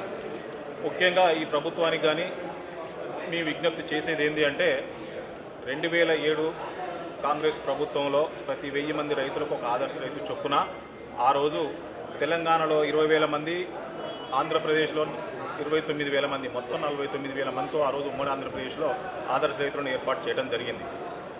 2007 నుంచి 2014 వరకు వీళ్ళు వ్యవసాయ శాఖలో రైతులకు ప్రభుత్వానికి మధ్య అనుసంధానకర్తగా పనిచేసి ఎంతో గుర్తింపు తెచ్చుకున్నారు. 2014లో ఎప్పుడైతే కేసీఆర్ ప్రభుత్వం, తెలంగాణ ప్రభుత్వం ఈ రాష్ట్రంలో అధికారంలోకి వచ్చిందో ఆదర్శ రైతులంతా కాంగ్రెస్ పార్టీ కార్యకర్తలనే ఉద్దేశంతో వారు ప్రమాణ స్వీకారం చేసిన 2 నెలలకే వీరిని తొలగించడం జరిగింది. ఆ రోజు నుంచి ఈ రోజు వరకు కూడా ఈ ఆదర్శ రైతులకు గుర్తింపు కోసం, లేదంటే ఆదర్శ రైతుల వ్యవస్థను మళ్ళీ తీసుకురావడం కోసం వివిధ రూపాల్లో వివిధ వేదికల్లో మేము ప్రశ్నిస్తూనే ఉన్నాం. ఆదర్శ రైతులను తొలగించిన తర్వాత అదే టీఆర్ఎస్ ప్రభుత్వం రైతు సమన్వయ సమితి అని కొత్తగా మళ్ళీ ఒక వ్యవస్థను తీసుకురావడం జరిగింది. అది ఎంతవరకు పనిచేసింది అనేది ఈ రాష్ట్ర ప్రజలు చూశారు, ఈ రైతులు చూశారు. తర్వాత మొన్న ఎలక్షన్ల కంటే ముందు పిసిసి అధ్యక్షులుగా ఉన్న రేవంత్ రెడ్డి గారు కాంగ్రెస్ ప్రభుత్వం కనుక అధికారంలోకి వస్తే ఆదర్శ రైతులను తిరిగి పునర్నిర్మిస్తామని ఎన్నికల మేనిఫెస్టోలో స్పష్టమైన హామీ ఇవ్వటం జరిగింది. ఈరోజు కాంగ్రెస్ ప్రభుత్వం మళ్ళీ వచ్చింది కాబట్టి ఆనాడు కాంగ్రెస్ ప్రభుత్వం ఏదైతే ఆదర్శ రైతు వ్యవస్థను తీసుకొచ్చిందో అదే వ్యవస్థను ఈరోజు పునరుద్ధరిస్తామని ఇటీవలనే మంత్రి గారు వ్యవసాయ కమిషన్ చైర్మన్ గారు ప్రకటించడం జరిగింది. అందులో భాగంగా గతంలో 16,000 మంది ఈ వ్యవస్థలో ఉండే తొలగించే నాటికి సరే ఇప్పుడు కాలక్రమేణా కొంతమంది ఇందులో చనిపోవడం జరిగింది, కొంతమందికి వేరే గవర్నమెంట్ జాబులు రావడం జరిగింది. ఇప్పుడు టోటల్గా ఒక 10,000 మంది ఈ రాష్ట్రంలో ఆదర్శ రైతులు గతంలో పనిచేసిన వాళ్ళు ఉన్నారు కాబట్టి ఆ 10,000 మందిని వెంటనే రిక్రూట్ చేసుకొని ఈ వ్యవస్థలో ఈ ప్రభుత్వంలో ఒక భాగం చేయమని కోరడం కోసం ఈరోజు ఈ కలెక్టర్ ఆఫీస్ వేదికగా రాష్ట్ర రైతు సంక్షేమ కమిషన్ చైర్మన్ కలవడం జరిగింది. స్పందించిన వారు త్వరలో వీరందరికీ న్యాయం చేస్తామని ఈరోజు హామీ ఇచ్చిన సందర్భంగా మేము ఈ ప్రభుత్వానికి కానీ ఈ కమిషన్ కానీ మీకు చాలా కృతజ్ఞతలు తెలుపుతున్నాం. త్వరలో ఎంత తొందరగా వీలైతే అంత తొందరగా ఈ వ్యవస్థను తీసుకొని ఈ రైతాంగానికి ఈ ఆదర్శ రైతులకు న్యాయం చేయాలని ఈ సందర్భంగా మేము డిమాండ్ చేస్తున్నాం. ఏ వ్యవస్థలను అయినా వేతనాలు పెంచాలనో, లేదంటే పిఆర్సీ ఇవ్వమనో, లేదు అంటే టీఏడిఏలు పెంచమనో ధర్నాలో రాస్తారోకోలు చేస్తారు. కానీ ఆదర్శ రైతులు అనేవాళ్ళు వేతనాల కోసమో, పిఆర్సీ కోసమో, ఇంకో దానికోసం పనిచేయట్లే. మేము స్వచ్ఛందంగా పనిచేయడానికి సిద్ధంగా ఉన్నాం. రైతులకు ప్రభుత్వానికి మధ్యంగా గతంలో ఏ విధంగా అయితే పనిచేసినామో అదే విధంగా మేము పనిచేయడానికి సిద్ధంగా ఉన్నామని చెప్పి మేము పలు వేదికలుగా ఈ ప్రభుత్వానికి విజ్ఞప్తి చేయడం జరిగింది. అందులో భాగంగానే ఈరోజు ఈ వ్యవస్థను తీసుకుంటామని వారు చెప్పటం మా అందరికీ చాలా సంతోషంగా ఉంది. తదుపరి ఏంది అనేది ప్రభుత్వ నిర్ణయం కోసం మేము ఎదురు చూస్తున్నాం.